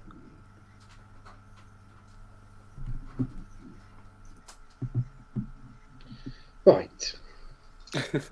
What a Now stream! that's been done. Yes. What a fucking stream indeed. And apparently we know them. So someone in the group chat is going to be in deep shit. But moving I on. bet it's funny. I have my I have no idea who it is. But RJ and the United fans. Let's talk about obviously your game against Oh, West hold Ham. on. Is that Sauls? 1 minute. There is Sauls, right. Everyone shut up and let Sauls finish what he was saying. That's Tom, fine. Dom, that's mainly directed to you. No, carry on. Talk about the United game. It's all good. Just quickly, apparently Rui Patricio's gone down with a major head injury. Like, he's been down for over 10 minutes. Jesus Christ. So it's happened again. So what's this fantasy with Wolves and head injuries? First, bloody Jimenez says, you know what, let's have a day. No, I'm joking. RJ, there wasn't a fantasy, you fucking idiot. I know, but like, they're doing this more times than Liverpool this season. Bit of a poor take, that. Mate, I don't think someone's deliberately going out there and be like, let me fuck me head up. I mean, David Louise, you can make an argument. I mean, that guy is a klutz. That was not David Luiz's fault. Get in the bin. It was. Right, I mean, Sauls, finish on the Arsenal thing because I want to hear what you were going to say. And then we move. Yeah, so what I was getting at, right, is that it's all good and well, right, saying that it's not a penalty, all of this, right? But why is it, right, every time Harry Kane is trying to injure a player, no one calls it out? Jermaine Genius, you hypocrite. Yeah, call it all out then. You're meant to be a pundit. I know you played for Spurs and Martin Keown, you pussy-o. Yeah, I have to call him a big-ass pussy, right? You go match of the day, right? And, oh, yeah, it was, yeah, you're right. Jermaine, you're right, yeah. No, I'm sorry, I know he's an ex-legend, right? But why are these ex-legends taking the absolute piss out of the club? I'm starting to lose some respect for them because you're meant to be representing the club. And then you got Jermaine Genius, right, to sat there and you're just sat there agreeing like a little muppet. Yeah? Number 2, right, Harry Kane, what he did to Gabriel was a red card in rugby. Yeah? And rugby is a full-on contact sport. So you're telling me in football that didn't even get a look at. Yeah? There is some bullshit in these referees, right? And I agree, some of the decisions in the North London derby were appalling. Yeah. Harry Kane needs to be called out on his bullshit now. I know he's England's golden boy, so you can't call him out on it. You know, when he does these weird things where he puts his ass into plays when they're going for a header to try and get them a neck injury, right? It's going to get to a point where he injures someone so badly, that's when people will call it out. Do you know what I also want to say is... the punditry surrounding the North London derby is quite... Ross is the majority of the time is a disgrace because they always do this thing where they named combined 11s and just put Spurs players in. And every time they do it, we beat them. Yeah, carry on. I don't give a shit. Carry on. It's just ridiculous. They named a combined 11 with 2 Arsenal players and one of them was fucking Bellerin. What is that about? They don't know shit. I told you. Trust me. When I tell you, right, pundits are retards. Yeah, well, we all know that. It's why most of us do fan channels now, because we're just sick of hearing their bullshit. But I do want to say quickly, I actually feel very sorry for Nuno. Like, he's had to watch 2 of his players get stretched off in this season alone. I don't know what even happened. I've not been watching it. I haven't watched. I don't know. I've just that's the second head injury in a row. Like I think it's Cody's knee to his head, and he was down for about 10 minutes, maybe more. They've got 7 minutes of added time, and they've only just got into the sort of playing now. So, it's horrific, and it's 2 Wolves players, and that really could derail their season if that's really serious, because that's their keeper.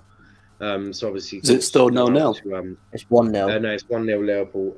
But obviously, all thoughts go out to obviously Patricio and hope he's all okay. But moving on quickly before we do Team of the Week, United West Ham. Someone start us off on this. Quite a dead game. Got the 3 points. Nothing much special. Manchester United is still second. That pretty well sums up for me, to be honest. Yeah, that was brilliant. Kieran? Yeah, no, I was saying, I think Don pretty well summed it up, really. Not vintage by any stretch of the imagination, but got the job done in the end. I'm just happy we got over the line. Big win, to be fair, considering West Ham are in 5th. Just did what we needed to do in the end of the day. It wasn't a great performance, but got the 3 points. And at this stage of the season, 9 games to go, you just got to get the points in the end. So I'm pretty satisfied with the result. but just hoping that we get a few of the guys that are out injured back, and hopefully we can hit our stride again. Can I just say how unlucky Yeah, Mason 100%. Greenwood was last night? Yeah. Yeah. Mason Greenwood last night, I felt bad for him because he played quite well, but he just the finish wasn't there. I thought it was better than quite well. I mean, very unlucky not to have got that goal in the first half where the keeper's literally just got a fingertip to it, and then that goal. Some people like he should have passed to Rashford. Why?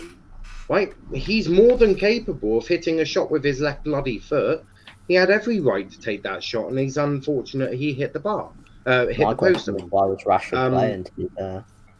Yeah, well, that's the question. Isn't Rashford meant to be getting a surgery or something? That's what I've heard. At the end of the season, he's getting a shoulder injury.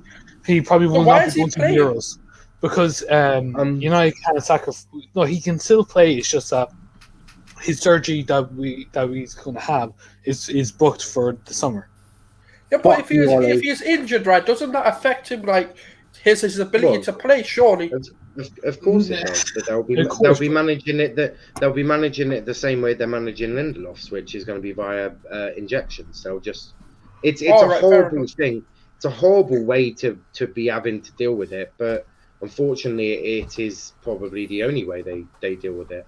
But RJ, what were your thoughts on the game? I gave my opinions yesterday during the match reaction, but no, I do think we're very unlucky. We could have got 2 goals from Mason Greenwood easily. Do you know what I mean? And I do think some players had a good game, but I do think we do need to. We are missing those injuries. That's what I will tell you for sure. I do think Pogba, Martial, Cavani, it's all there. You can tell that we're missing that attack force that needs to get goals. I mean, we need to rely on a Dawson own goal to win the game. I mean, that's not how we need to win it. Do you know what I mean? I know McTominay got his head on it and then Dawson obviously, but still it's still an own goal and we should not be relying on that. But it was a low block that United notoriously have dealt with very shit. Yeah, I understand, but at the same time, I think we're just lucky at the fact that, and it just means that look, we do need to, get some players in the summer. Hopefully, we get as much as we can, because let's be honest, City are the best. That's never been in question. No one's ever said this United side is the finished article. Oh no, of course. I mean, except for all the others. I think, especially towards the end of the season, it's not about how you play; it's about picking up the points. How many times have we seen it in crunch games? Where you've played really well, maybe not United, but where a team's played well but not picked up the points that they need to secure top 4. You've beaten a team that's currently in 5th, so you've extended that gap. You didn't play the greatest game of your lives, but you still got the 3 points. It's a professional performance. You got the job done at the end of the day. You got your goal, and then you defended well. That's all you got to do sometimes against teams, especially this season, right? Name me one team that's gone and absolutely smashed West Ham. Even we struggle when they were kind of they were playing shit. This was at the start of the season where they didn't have the reputation they do now. Yeah. So you have to applaud it. That's what you do. City struggle. Do not respond to it. Right, now we're going to do Team of the Week. Dom, do not respond to it. I know what you're all about. So do not respond to it. Taken.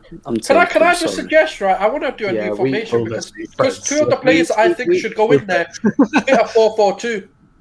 No, a 4-4. What's your favorite song? Oh my god!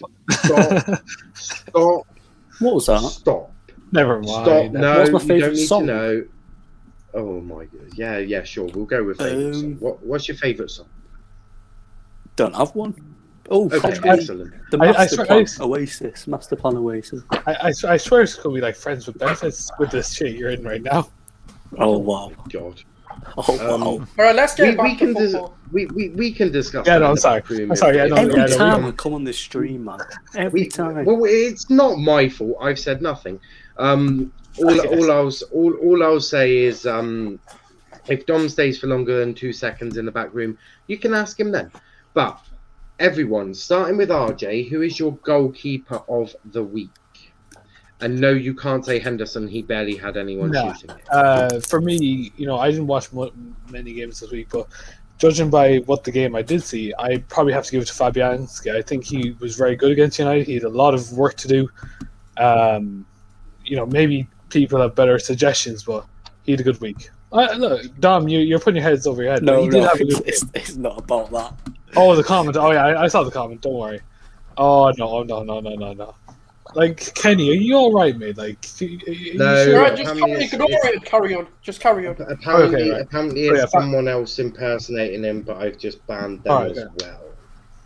All right, so yeah, like I said, I think Fabianski gets in for me. He'd probably about 20 shots because it's just how it was. I think he did very good, and yeah, he's my keeper. Right, Fabianski, Luke, Ilian Meslier. Sorry. It's my keeper. Kieran? Yeah, I think, to be fair, Fabianski's a fairly decent shout. I think Meslier as well. Between Meslier and Mendy, actually, for Chelsea, I thought he was pretty decent. But I'll probably go with Meslier just because, obviously, Leeds are, the kind of, I guess, the underdogs in that game, so I'll probably go for Meslier. Someone's impersonated me. Yeah, weren't me. Funny though. Yeah, it was hilarious. Dom. Judging by the comments, it has to be me, innit? I have to be in that. No, I'm joking. Fabianski for me. Domenico. Right, so we've got. Hold on, Kieran. Who did you say again? Meslier. Yeah, so we've got two for Meslier and 2 for Fabianski. I was going to go Meslier. I just think overall he had a brilliant game. His distribution was quite well as well, actually. So overall, I mean, considering the fact that Leeds are meant to be leaky, they don't really tend to keep clean sheets, and they managed that here. You do have to give a bit of plaudits to him, and I'm going to go Meslier. 100%. And I would agree with Meslier as well. I thought he was absolutely excellent. He's actually been fairly good all season, if I'm being honest.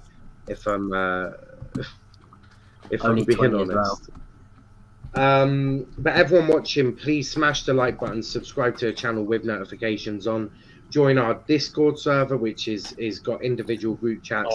It's got like a general chat that I'll be putting stuff in, sort of when we're going live and updated news. Also, make sure you now follow our TikTok, which is going to have all the clips from our streams. Normally, it'll be the funny ones. It'll be the sort of fun, entertaining ones. So if any of the regulars also have TikTok, make sure you follow us and please share it along. But right back, RJ, who is your right back of the week? I don't know.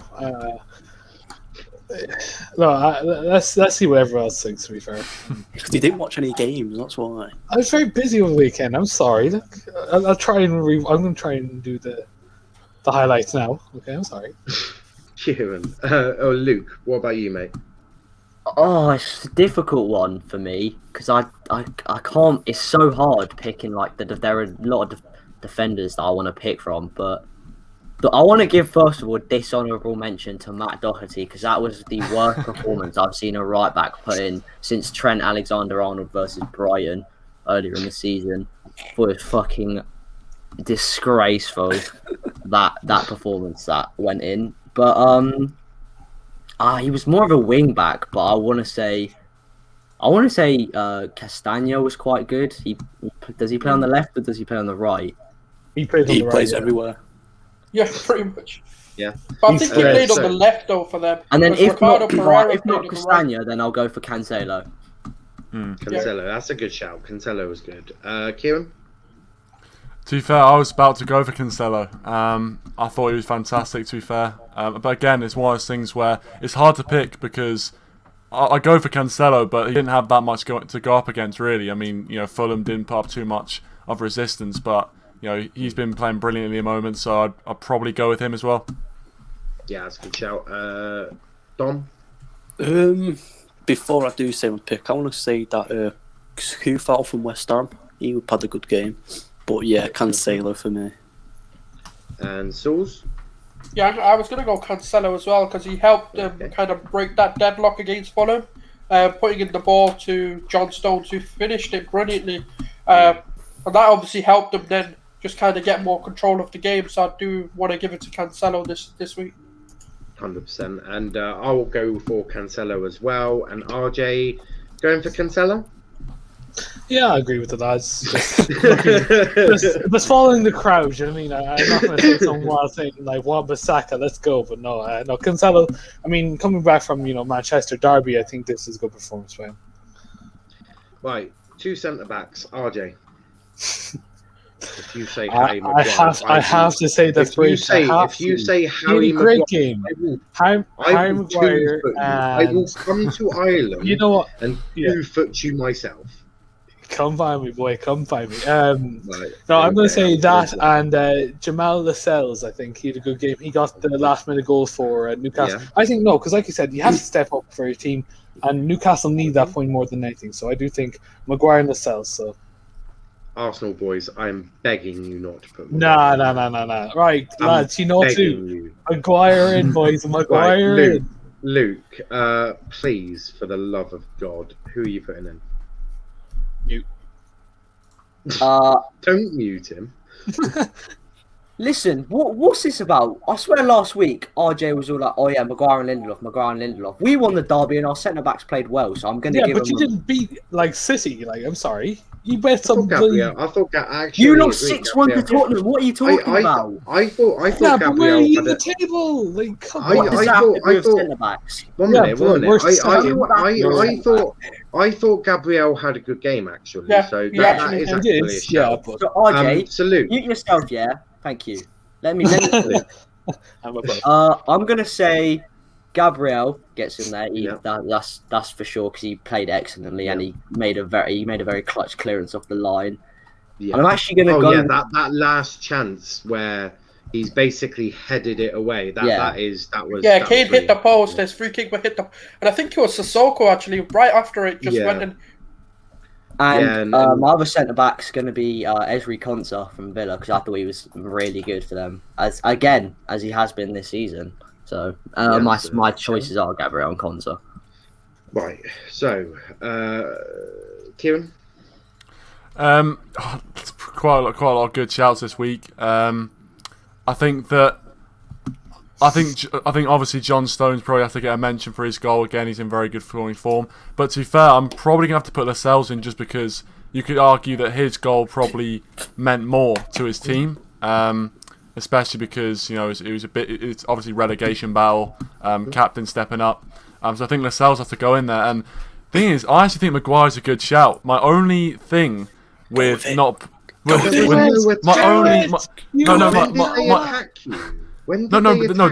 is the one thing I would say. In the first half, they had 0 shots in the whole first half. They came for a point. I mean, let's face it, they came for a point. So that's the one caveat. I'm being honest. That's the one caveat with Maguire. But he did have a very, very good game. He had a very good game. Yeah, but there was nothing to defend. Crosses and that. He had to deal with bloody Antonio, who's like. I'll tell you what. Just to make it interesting. I'm going to say Maguire, just to make it interesting. Oh my God! Wait a minute. Just to see what's going to happen. The lewdest thing I've ever heard. They had 0 shots on target. What the fuck did he need to do? Well, no, it's crosses. If it comes to a tie, I don't know. I've just gone for the banter there, to be honest. I just want to see what happens. I don't know who will be separating it. But Dom, what about you? My first one, because I thought he played really well for Arsenal, is David Louise. I love you so much. I think he played really well against Spurs. I think he fucking. I wanted to say both of them, but I know RJ would have a meltdown. So when David Louise is good, he is fucking magnificent. But it just matters when. And Sunday shown he was good. And also for the other one, it's going to be my captain, my beautiful centre back, Harry Maguire. Trying to make us over the weekend, boys. So we're gonna punch something. So you know what to do, boy. Come on. These men have lost their marbles, mate. I tell you something. For the memes. Right, yeah, I agree with Dom in sense of David Luiz. You either get a 9 or you get a 4. You don't get anything in between. You know, he's either really good or he's really shit. And luckily enough, like recently, he has been quite good for us. But for me, it has to be Gabriel. And to be fair, I was going to give it to John Stones, but your point about Jamal Lascelles stepping up actually does kind of warrant something. So honourable mentions to like John Stones and Lewis Dunk as well, actually. I thought he had quite a good game for Brighton. But saying who the best were just because of the moments they had, I'd have to give it to Gabriel because I felt if it wasn't for him, we could have been tied in that North London derby. And there were other tackles and blocks and interceptions that he made. He was quite good. So I'm going to go with Gabriel and Lascelles. Right. I'm going to go for Gabriel and Lascelles. You can't put a centre-back who had to do fuck all in there. Piss off, like... Well, no, it's part of his job. It's to defend. No, right, but it's RJ, if they had continuously attacked you and actually made you do some defensive work, I'll be more than happy to put him in there if he had done a good job. But they just weren't They accurate. did nothing. In the first half, they did nothing. Yeah, and the point is what? You spent all of the time... Antonio was ineffective because he was on his own. And because it's come to a tie, Gabriel goes in and Lascelles. The bias is so there. Wait. No, because Can you tell me why Gabriel because I'm going to be logical and say because Gabriel had to do more work and saved his side from going 2-2 as a genuinely made goal line theory. I agree with Lascelles. I'm just saying Maguire. I was on about Gabriel because Gabriel no. Wait a minute, RJ. Did you see the amount he had to deal with at times as well? You pocketed Kane. What am I hearing? What am I hearing? The thing is, we won the derby. I'm basing this off the amount of work they've had to do and the impact they had. Gabriel saved his side from drawing to Tottenham. And Maguire did well, not a lot because he didn't have to do a lot. But RJ, tell me why Gabriel shouldn't be in there. No, I'm not saying he shouldn't, but I'm just saying that. Look, I just thought Maguire just did better. I'm just sorry. That's how I. Okay, wait. No, but listen, Gabriel pocketed the best striker in world football. And no. He's not the best. He's not the best. One of. He is one of. Moving on. Left back. But whatever. He's in there, so I don't have to say anything. He's in there. All right, we know who's going in, lads. You know, simple as we do. All right, can we all agree? Let's move forward. Right. I just need you to say the name, and then we can. No, we know. Everyone knows who it is, right? Taney deserves a mention as well, though. I know who you're mentioning, but Taney does deserve a mention. RJ, he deserves a shout. Say who it. RJ, just Luke say Shaw. who you're voting. Right, Luke Shaw. Luke. Else we're going to be here for the next 9 years. Come back to me. Oh, for fuck's sake. But we know who's going in because there's a lot more United. Yeah, well... No, that's not it. Like, oh my god. Hold on, I just voted... Sorry, I can tell this guy does not watch our game. Where's your logic in that? Considering... Hold on, Sauls. Where's your logic in that when I just voted Gabriel to get in? No, I'm talking the three others, isn't it? I'm not talking you, Niall. Unless you're a United fan. I just said the United lot. I just said the United lot. Congrats. So you've admitted you're a United fan. Congrats. No, because Congratulations. Hold on, if I was a United fan, I'd have voted Maguire, wouldn't I? But I voted Gabriel. Kieran, who is that's why I said the United lot, you know what they're going to do. Well, listen. For me, I'm going to give Tierney credit. I'm going to give Tierney credit. He was very, very good. And he's a very, very good player. I'm going to give him a lot of credit. That being said, I'm going to have to back Luke Shaw. He was man of the match in that game. But to be fair, I will say this. I didn't have too many options in my head other than Shaw and Tierney because I didn't watch many of the left-backs anyway. So it was between them two and Luke Shaw, man of the match for me. Anyway, no, but the thing is, Souls, right?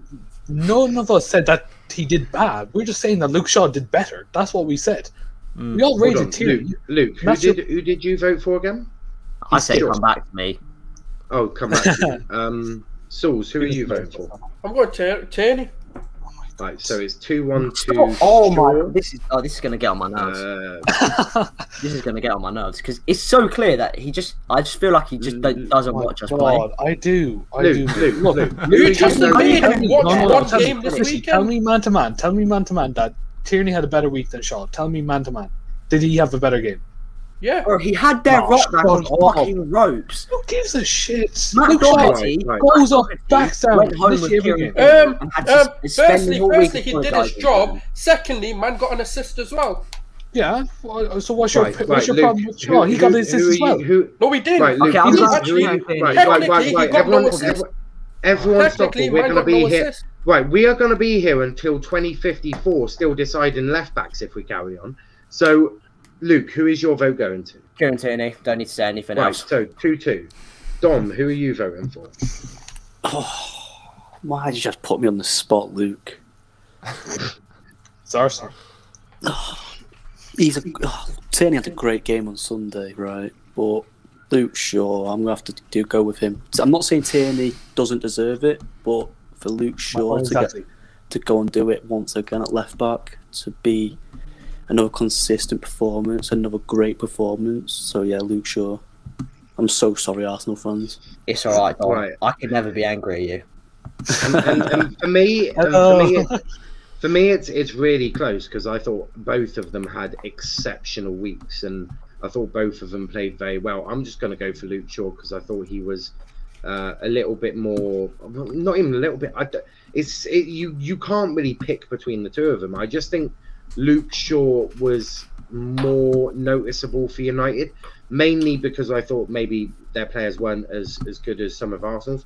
But take no credit away from Tierney. It was excellent and has been excellent for Arsenal all season. And you've got a left back there that really should be your captain. And I don't understand this whole Aubameyang and Lacazette sharing the armband. It's one weird fuckfest that I really don't understand myself. And I'm sure that Arsenal fans probably agree that it's weird and they just have no idea why it's happening. As if anyone's your captain, it is clearly Kieran Tierney, is it not? Yeah, 100%. Yeah, I don't think any Arsenal fan would disagree. He's the one who gives a fuck the most. But CDM, RJ, and no, you can't pick Fred. No, I'm not going to pick Fred, no.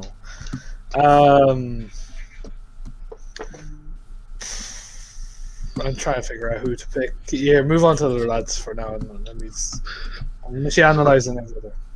Luke. Can I just say my... Wait, there's actually one person good.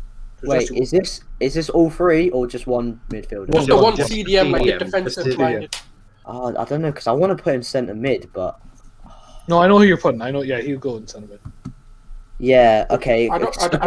Since I know that he's going to be going in centre mid, fuck. Wait, can we just say it then? Can we just say who died? I want to say Tielemans. What, a CDM? Ooh. Well, he's not a CDM. Wait, no, not a CDM. Oh, I don't know. I can't... Because it I was doesn't going to say Milivojevic. You know the Crystal Palace player? Milivojevic. Yeah, okay. I'll whack Milivojevic. He got the winner for House. Yeah, that's fair. Right, is that the one you're going for as well, RJ?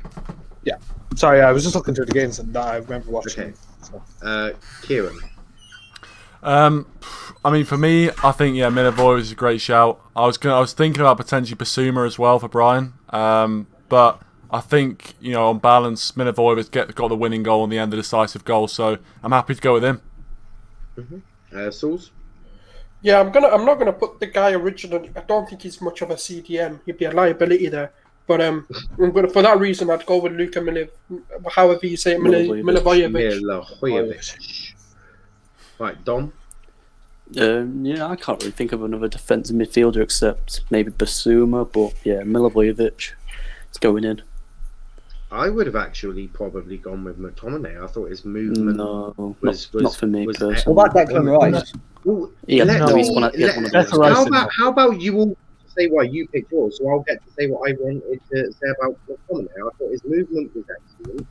I thought he sort of controlled defence, sort of stopped any attacks from them. And he was sort of a rock for you guys. He's slowly becoming one of your more valuable players, believe it or not. Maybe the United fans might start to open their eyes, mainly the Ollie Outers and anyone who doesn't really understand professional football. But no, I thought McTominay definitely deserves a shout, but Milivojevic is definitely one who definitely deserves a shout as well. But we go for central midfielders. RJ, do you want me to save you for a little bit, or have you got two No, choices? I can definitely give 2 picks. Can I give 2 picks? We'll just go for them together. I want your 2 midfielders. Can we just say, like, I'll name 2, and if anyone disagrees, you can say it, right? So we can speed up the process, right? Tielemans and Odegaard. I was gonna go Xhaka. I was gonna go Xhaka and Tielemans. I think I Odegaard was not going to go with either of them. Right. So RJ, who's yours? Yours is Odegaard and Tielemans. Yeah. Luke. I'd love to put Odegaard in there, but he's more of a cam. So based on that alone, I'm actually going to go. But no, Cam's go in there as well. Yeah. So it's just 2 It's just because of the setup. Yeah, it's just setup in it, obviously. I was going to go Obviously, with Cam's Lallana as one of them because I thought he had an excellent game for Brighton. But if you could put, I'm going to put Odegaard, and I'm going to go for Partey as well because I thought Partey was excellent. Nah, Xhaka had a better game, in my opinion. Right. Yeah. Okay, I'll go Odegaard and Xhaka. Then. I'll go Odegaard and Xhaka. Right. So we got Odegaard, Tielemans, and Xhaka. Kieran. Yeah, I think for Odegaard was one was a definite for me. And then it was, I think Tielemans had a decent game. I think to be fair, Partey had a decent game. It's a difficult choice. It's a very difficult choice. I'll tell you what, I was swinging a little bit more towards Tielemans before, so I'm not going to change it. I'm going to go Tielemans as well. And then who's your other one? Tielemans and Odegaard. Oh, sorry. So Odegaard is going to get in. Sauls? Just on that reasons, I'll go with Odegaard instead of Xhaka, but I do want to say he had a fan-fucking-tastic game. I don't say that a lot. I do think he's a decent footballer. He's not brilliant or amazing. But if we can get more of that, that's exactly what we want to see. He was commanding, and that's why I want to give him at least an honourable shout. For me, he does make it into Team of the Week this week. But because Odegaard got the goal that basically got us back into the game, I'll give it to him. And I think Youri Tielemans was just fucking fantastic to get that 5-0 goal. He was ruthless. He threaded everything through to Vardy. That then got Iheanacho a hat-trick. And I'll go with them too. Yep, that's a shout. Dom? I'm just going to make it quite simple. Odegaard and Tielemans, just because they're fucking brilliant in the weekend. So, yeah. Yep, and I'll go for the same Odegaard, Tielemans. So Odegaard and Tielemans are the ones that will get in there. Right wing, RJ. Oh. Yeah, you're gonna have to come back on me on this one. Right. Luke. It's hard, that one. Yeah. The only person I think at the top of my head is Perez, but I mean that's probably not him. Nah, the one for me was actually I thought Trossard from Brighton was quite good. Good show. Yeah. But he could play on the left, doesn't he? Yeah, but I want McNeil on the left, so that's fair. Yeah. I'm gonna go. Actually, with does anyone disagree with Trossard and McNeil on the wings? No. I was gonna say Vardy because he did kind of play out on the wing more than he played centrally. I know I don't think it was his game today. Nah, but he was brilliant though. He had He was brilliant, yeah, got like there was 3 or 4 benefit. assists as well. Yeah, no. Right, so so Luke will go McNeil and McNeil on the Trossard. left wing. Kieran? Yeah, I'm the same. I can't disagree with that. McNeil, Trossard. Yep. Sauls? It doesn't really matter what I say. But I do pretty much agree. But I just wanted to say Vardy just definitely deserves a shout. Just because I think if it wasn't for his deliveries, Iheanacho could forget about his hat-trick. Because bar one goal, Vardy basically put them on a plate for him. But yeah, I mean, if everyone's going with Trossard and McNeil, I don't fully disagree. Yeah, I thought that's a good I one. also want to give a mention, even though they lost, Lucas Moura was very good for Tottenham, to be fair. He was. That's when he became a cam, really. That's when he... No, actually, no, he went out wide, didn't he, afterwards? Yeah. He was the only one who looked like he gave a damn. Yeah. But I'm going to start us off on strikers. And I know he didn't get a goal. You're going to put Greenwood, aren't you? He put an exceptional performance, I thought. It was very good, and he's been getting a lot of shit from almost everyone. And it is fucking vile. The media are just vile. pieces of shit. I was about to say something even worse than that. I thought Greenwood was excellent. He held up the ball well. He linked play with Bruno very well. If Dan James was a bit more intelligent in terms of football, I thought Greenwood would have an exceptional game, because you look at I said this last night about Greenwood. I said this last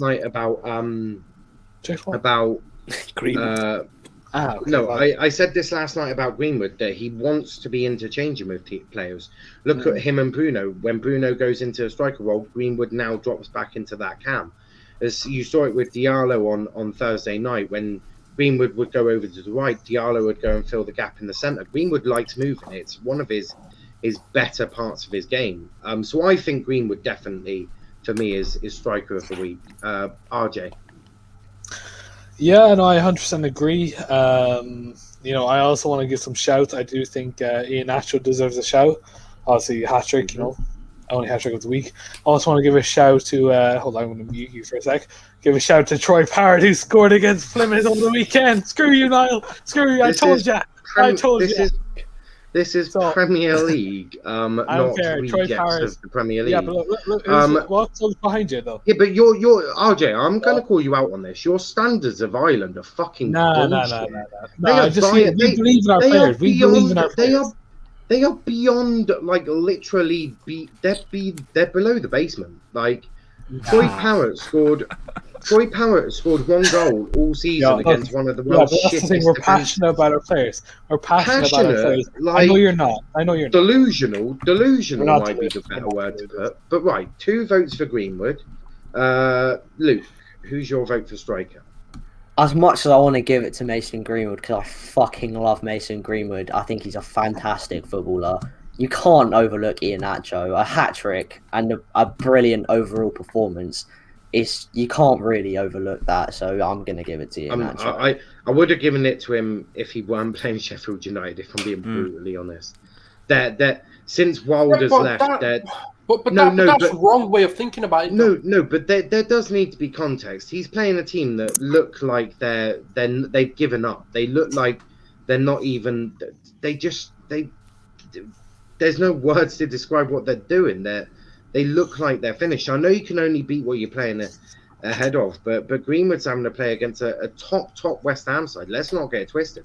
West Ham are 5th for a reason. I think that. Yeah, Dom, I don't know what you're showing, but I'm not going to put you on full screen. That's ridiculous. But Kieran, who's your vote for? Greenwood. Or me? Yeah, you. Yeah. Oh, sorry. Listen. Obviously, every fibre of my being wants to put Greenwood in that team. Trust me. But don't put him in. No, listen. I'm going to be real here, right? I'm going to be as real as life is. I don't know what that's the same. Realistically, Iheanacho, if you score a hat-trick as a striker and you can't make it in the Premier League team of the week, what do you have to do as a striker to get into the Premier League team of the week? I understand 3 goals, that not against Sheffield United. Yeah, but I understand that. No. You can only score against what's in front of you. It's not his fault. It's Sheffield United. No, I know that. Yeah.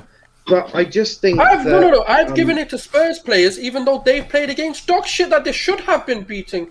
But you have to put the difference aside, though, as well. But there's a difference. Every other team apart from Sheffield United is fairly competitive. Sheffield United are not a competitive team. I think if Greenwood had put away one of his chances, I know he's very unlucky. To be fair, he was unlucky. But if one of those goes in, I think I'd probably go for Greenwood. But and trust me, I want to go for him, but I just feel like if you score a hat-trick, what else are strikers there to do? If you score a hat-trick, you've got to be in. So I'm going to put Iheanacho in. Even though he's a Man City reject, all that, I'm going to have to put him in. Sauls, who's yours? I just wanted to add on what you said, right, about... the thing that fans need to understand, these guys are fucking young. Yeah, it's going to happen to Saka as well. I'm telling you, this fan base... You know, both our fan bases, right, they're fucking idiots, the lot of them. And I have to say it because it gets to a point where you do have to look at, what the fuck, right? The guy, the 18, 19-year-old talents coming through, you know what's going to happen? They're going to get found out. It's part of fucking development. What young player hasn't been found out? Please fucking tell me. Bar Foden, but look at who the hell Foden has around him. Even he's been found out in No, but He has been found out, what I'm saying is, what my point is that you can bring Foden into the equation and say, oh, look at this, but point is, Foden has world-class fucking talent around him, whereas with Saka and Greenwood are in a team that are like 4, maybe 5, and in a process that's not finished. City, I'm not saying, look, City can still improve, obviously, but they are pretty much a finished article. I think the fairest way to look at it is both Saka and Greenwood are relied upon their clubs. Foden is not relied on to do the business for City. I mean, United are now relying on Greenwood to be up front and score them goals, and Saka's been relied on by Arsenal to carry an entire football club across the line. Exactly. It's going to take time. Look, they're still developing, so cut them some slack. I'm not saying you can't criticize them, but some of the ways that some people are going on, it's embarrassing. You know, give them time. They need to develop as players. It's about healthy criticism, isn't it? You can criticize someone, but do it in a way that is constructive. Right? No one is void of criticism. Absolutely not. If I do something wrong, I expect to be criticized, but do it in the right way. Conduct yourselves better than the British media conduct themselves. Don't go down to their level and be a dickhead. Be real. If Greenwood has a poor game, call it out. But do it in a way where you back up your point and you don't just say he's shit. Back it up by his movement wasn't there, or he didn't stay in between the posts, or he did this wrong. Back it up with some evidence, and I'll take you seriously. If you're just going to say someone's shit, I'm not going to pay any attention to you. Yeah, but on that, you go vote for? I do think obviously it's when I said when I put Kane and Bale and stuff in, when there could have been a shout for Willian or Pepe getting in, for that very same reason. It's just unfortunate that Greenwood's had such a game when someone's gone and scored a hat trick. That's the way I'm going to put. No, I know you're talking about context and all of this, but the point is, I put Willian in when you played a team that you arguably should be. No, but I'm just saying everyone else went with because they had phenomenal performances. So I'm just going off of when you're talking about a team of the week, it's unfortunate, right? You have to put whoever had the best game. And that was, unfortunately, Iheanacho. It's just one of those weeks where it's very unfortunate that they both ended up having a game and one scored a hat-trick. So for that reason, I'm going to have to give it to Iheanacho. Right, and Dom, who do you go for? Just for his performance in the world draft, I'm going to put Luke up top. Just for that performance, he was and now your serious one. Greenwood.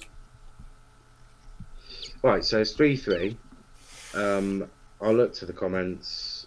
Greenwood.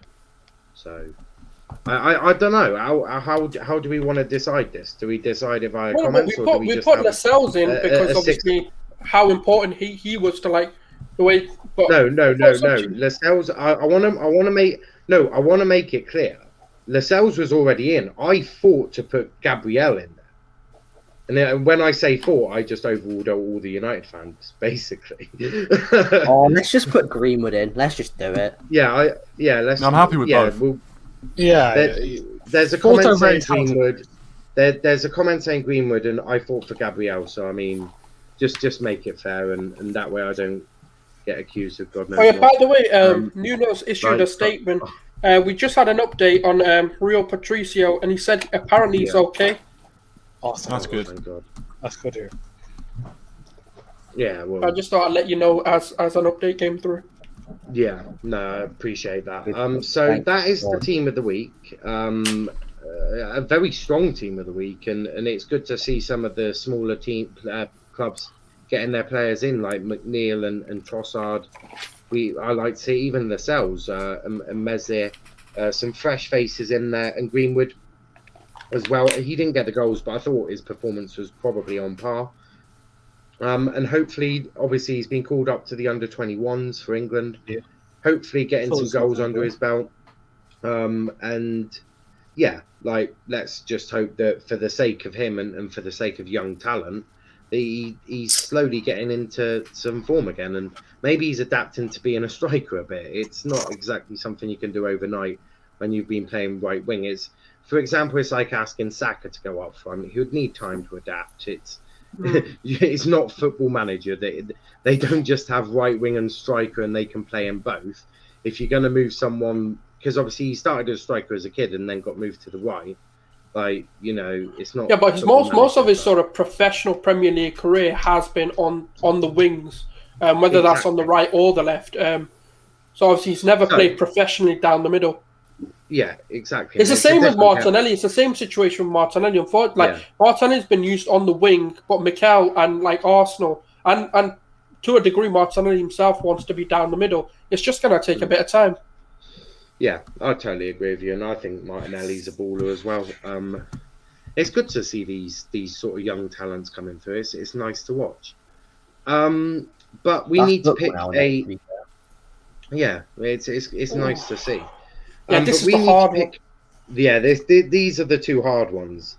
And Dom, don't get any ideas with that comment. But player of the week. RJ, are you there?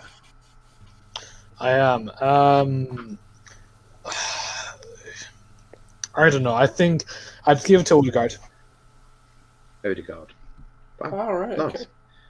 Okay. Luke. Wow, this is a really hard one. Because originally I was going to give it to a person who isn't in the team, and that was my striker choice in Iheanacho, but Martin Odegaard is going to be my pick just because I love him and he played excellently. Yeah. Kieran? Yeah, you can't go past Odegaard really. To have that performance in a derby as well, you know, you got to give it to him really.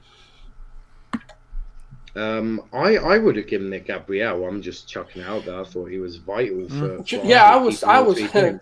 Yeah, I just in case Sauls was like, oh, I best go for this just in case it's going to go wrong.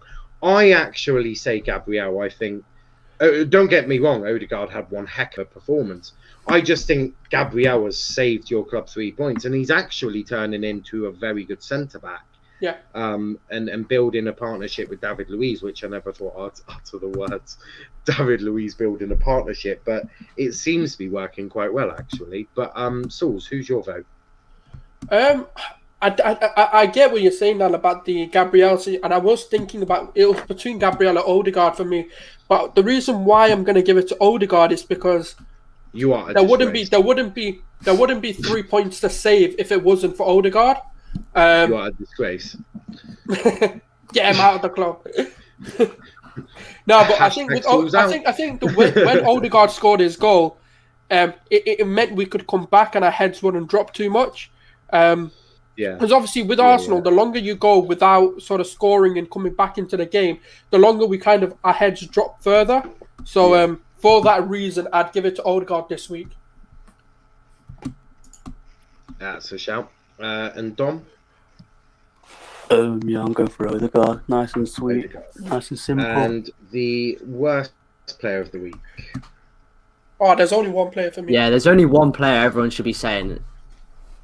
Eric Lamela.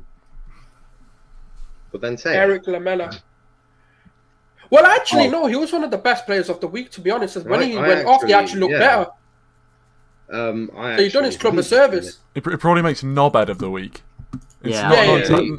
not best player, but just all round knobhead. Yeah, can we do that? Knobhead of the week. Can we have a knobhead of the week? Yeah, we can do knobhead of the week as well. What about shit house? No. Knobhead's better. Knobhead's better. Yeah, okay, knobhead. Knobhead of the week goes to Lamela. But worst player of the week? Matt Doherty. Yeah, I think Doherty was shit. Yeah, he was just shit. Why did he even show up? So that's 2 votes for Doherty. So you can watch his team play. Yeah, awesome. Kieran? Yeah, Doherty had a shocker. I mean, you could probably put some Sheffield United players in there, but then obviously you've got the manager situation. But yeah, I'm happy to go Doherty, to be honest. I'll go Doherty. And Dom? Harry Kane, he was shit. Can't argue that, to be fair. Yeah. I'm not gonna lie. I would have probably gone Harry Kane as well. Can we do Harry Kane actually? That would be sick. Yeah, I would just for the fucking sake of it, I'm picking Harry Kane. Right. He's also probably up there for knobhead of the week as well. Yeah, but we'll give knobhead of the week to Lamella. I mean, or Jermaine Judas. All that. But no, I think knobhead of the week has to go to Lamella. I mean, yeah, you do a moment of brilliance, which remember doesn't count as moments of brilliance because you're not entitled to them. It has to be system and system only. Remember, that's a famous quote from Liverpool fans. But for me, you do that and then you go get yourself sent off by being a prick. Like, well done, mate. But we have come to the end of the week. That is our team of the week. That will get posted on my Twitter. Tonight. I'll send it over now. Cheers, bro. So that will get posted on my Twitter later tonight, as well with all the player and the worst player and the knobhead of the week. Knobhead of the week, I like that actually. Well, that's now a new. You know what? Especially if there's actually like a moment like that, we should definitely. We'll add knobhead of the week into our famous awards from Let's Talk Premier League. The most prestigious awards you can get. Knobhead of the week, and the first one is Lamella. So congratulations on winning the first ever knobhead of the week. But guys, we have come to the end of the stream now. But before we go, make sure you've liked the video, subscribe to the channel with notifications on. Check out our new Discord server. Hopefully we'll get that growing, get lots of chat in there. RJ said if it's your birthday, he'll message you happy birthday or sing it to you. Also, make sure you follow us on TikTok, as that's going to be the funny clips are posted. There's already 3 on there. There's Dom's rant about Martial. There's my rant about Harry Maguire, and there's me and Luke from Arsenal manager. And there's also a clip of me and Saul's joking about Cantona's karate kick. You'll remember it. It was in the middle of the Liverpool live stream, and I think Thiago did a silly foul, and we got laughing a little bit about Cantona. It was quite a funny one, to be fair. So make sure you check all of them out as well. But before we go, Luke, where can they find you, mate? At Luke AFC on Twitter, and you'll soon see me lurking around the Discord server. Excellent. That's what we do like to see. And Kieran, where can they find you, mate? At Red Devil Weekly on Twitter, and also Red Devil Weekly on YouTube if you're into that sort of stuff. But yeah, that's where you can find me. Excellent. And Souls, where can they find you, mate? Yeah, you can find me on Gooner Souls and on Let's Talk Premier League. And obviously you can find me at Leicester Bay Footy. And once I can figure out how the fuck this Discord shit works, right, I'll also be on there, because it's just bare confusing. Like, I don't understand it yet, but once I do, I'll join.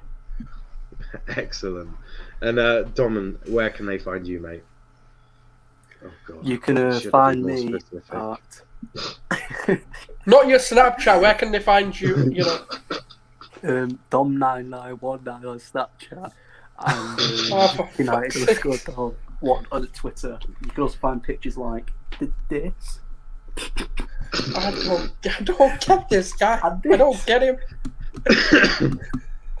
I will put it this way. Dom really appreciates a nice nude on Snapchat, so make sure you get them into it. And he's got an OnlyFans that's linked on his Twitter if you want to follow him. And yeah, he absolutely loves a good nude.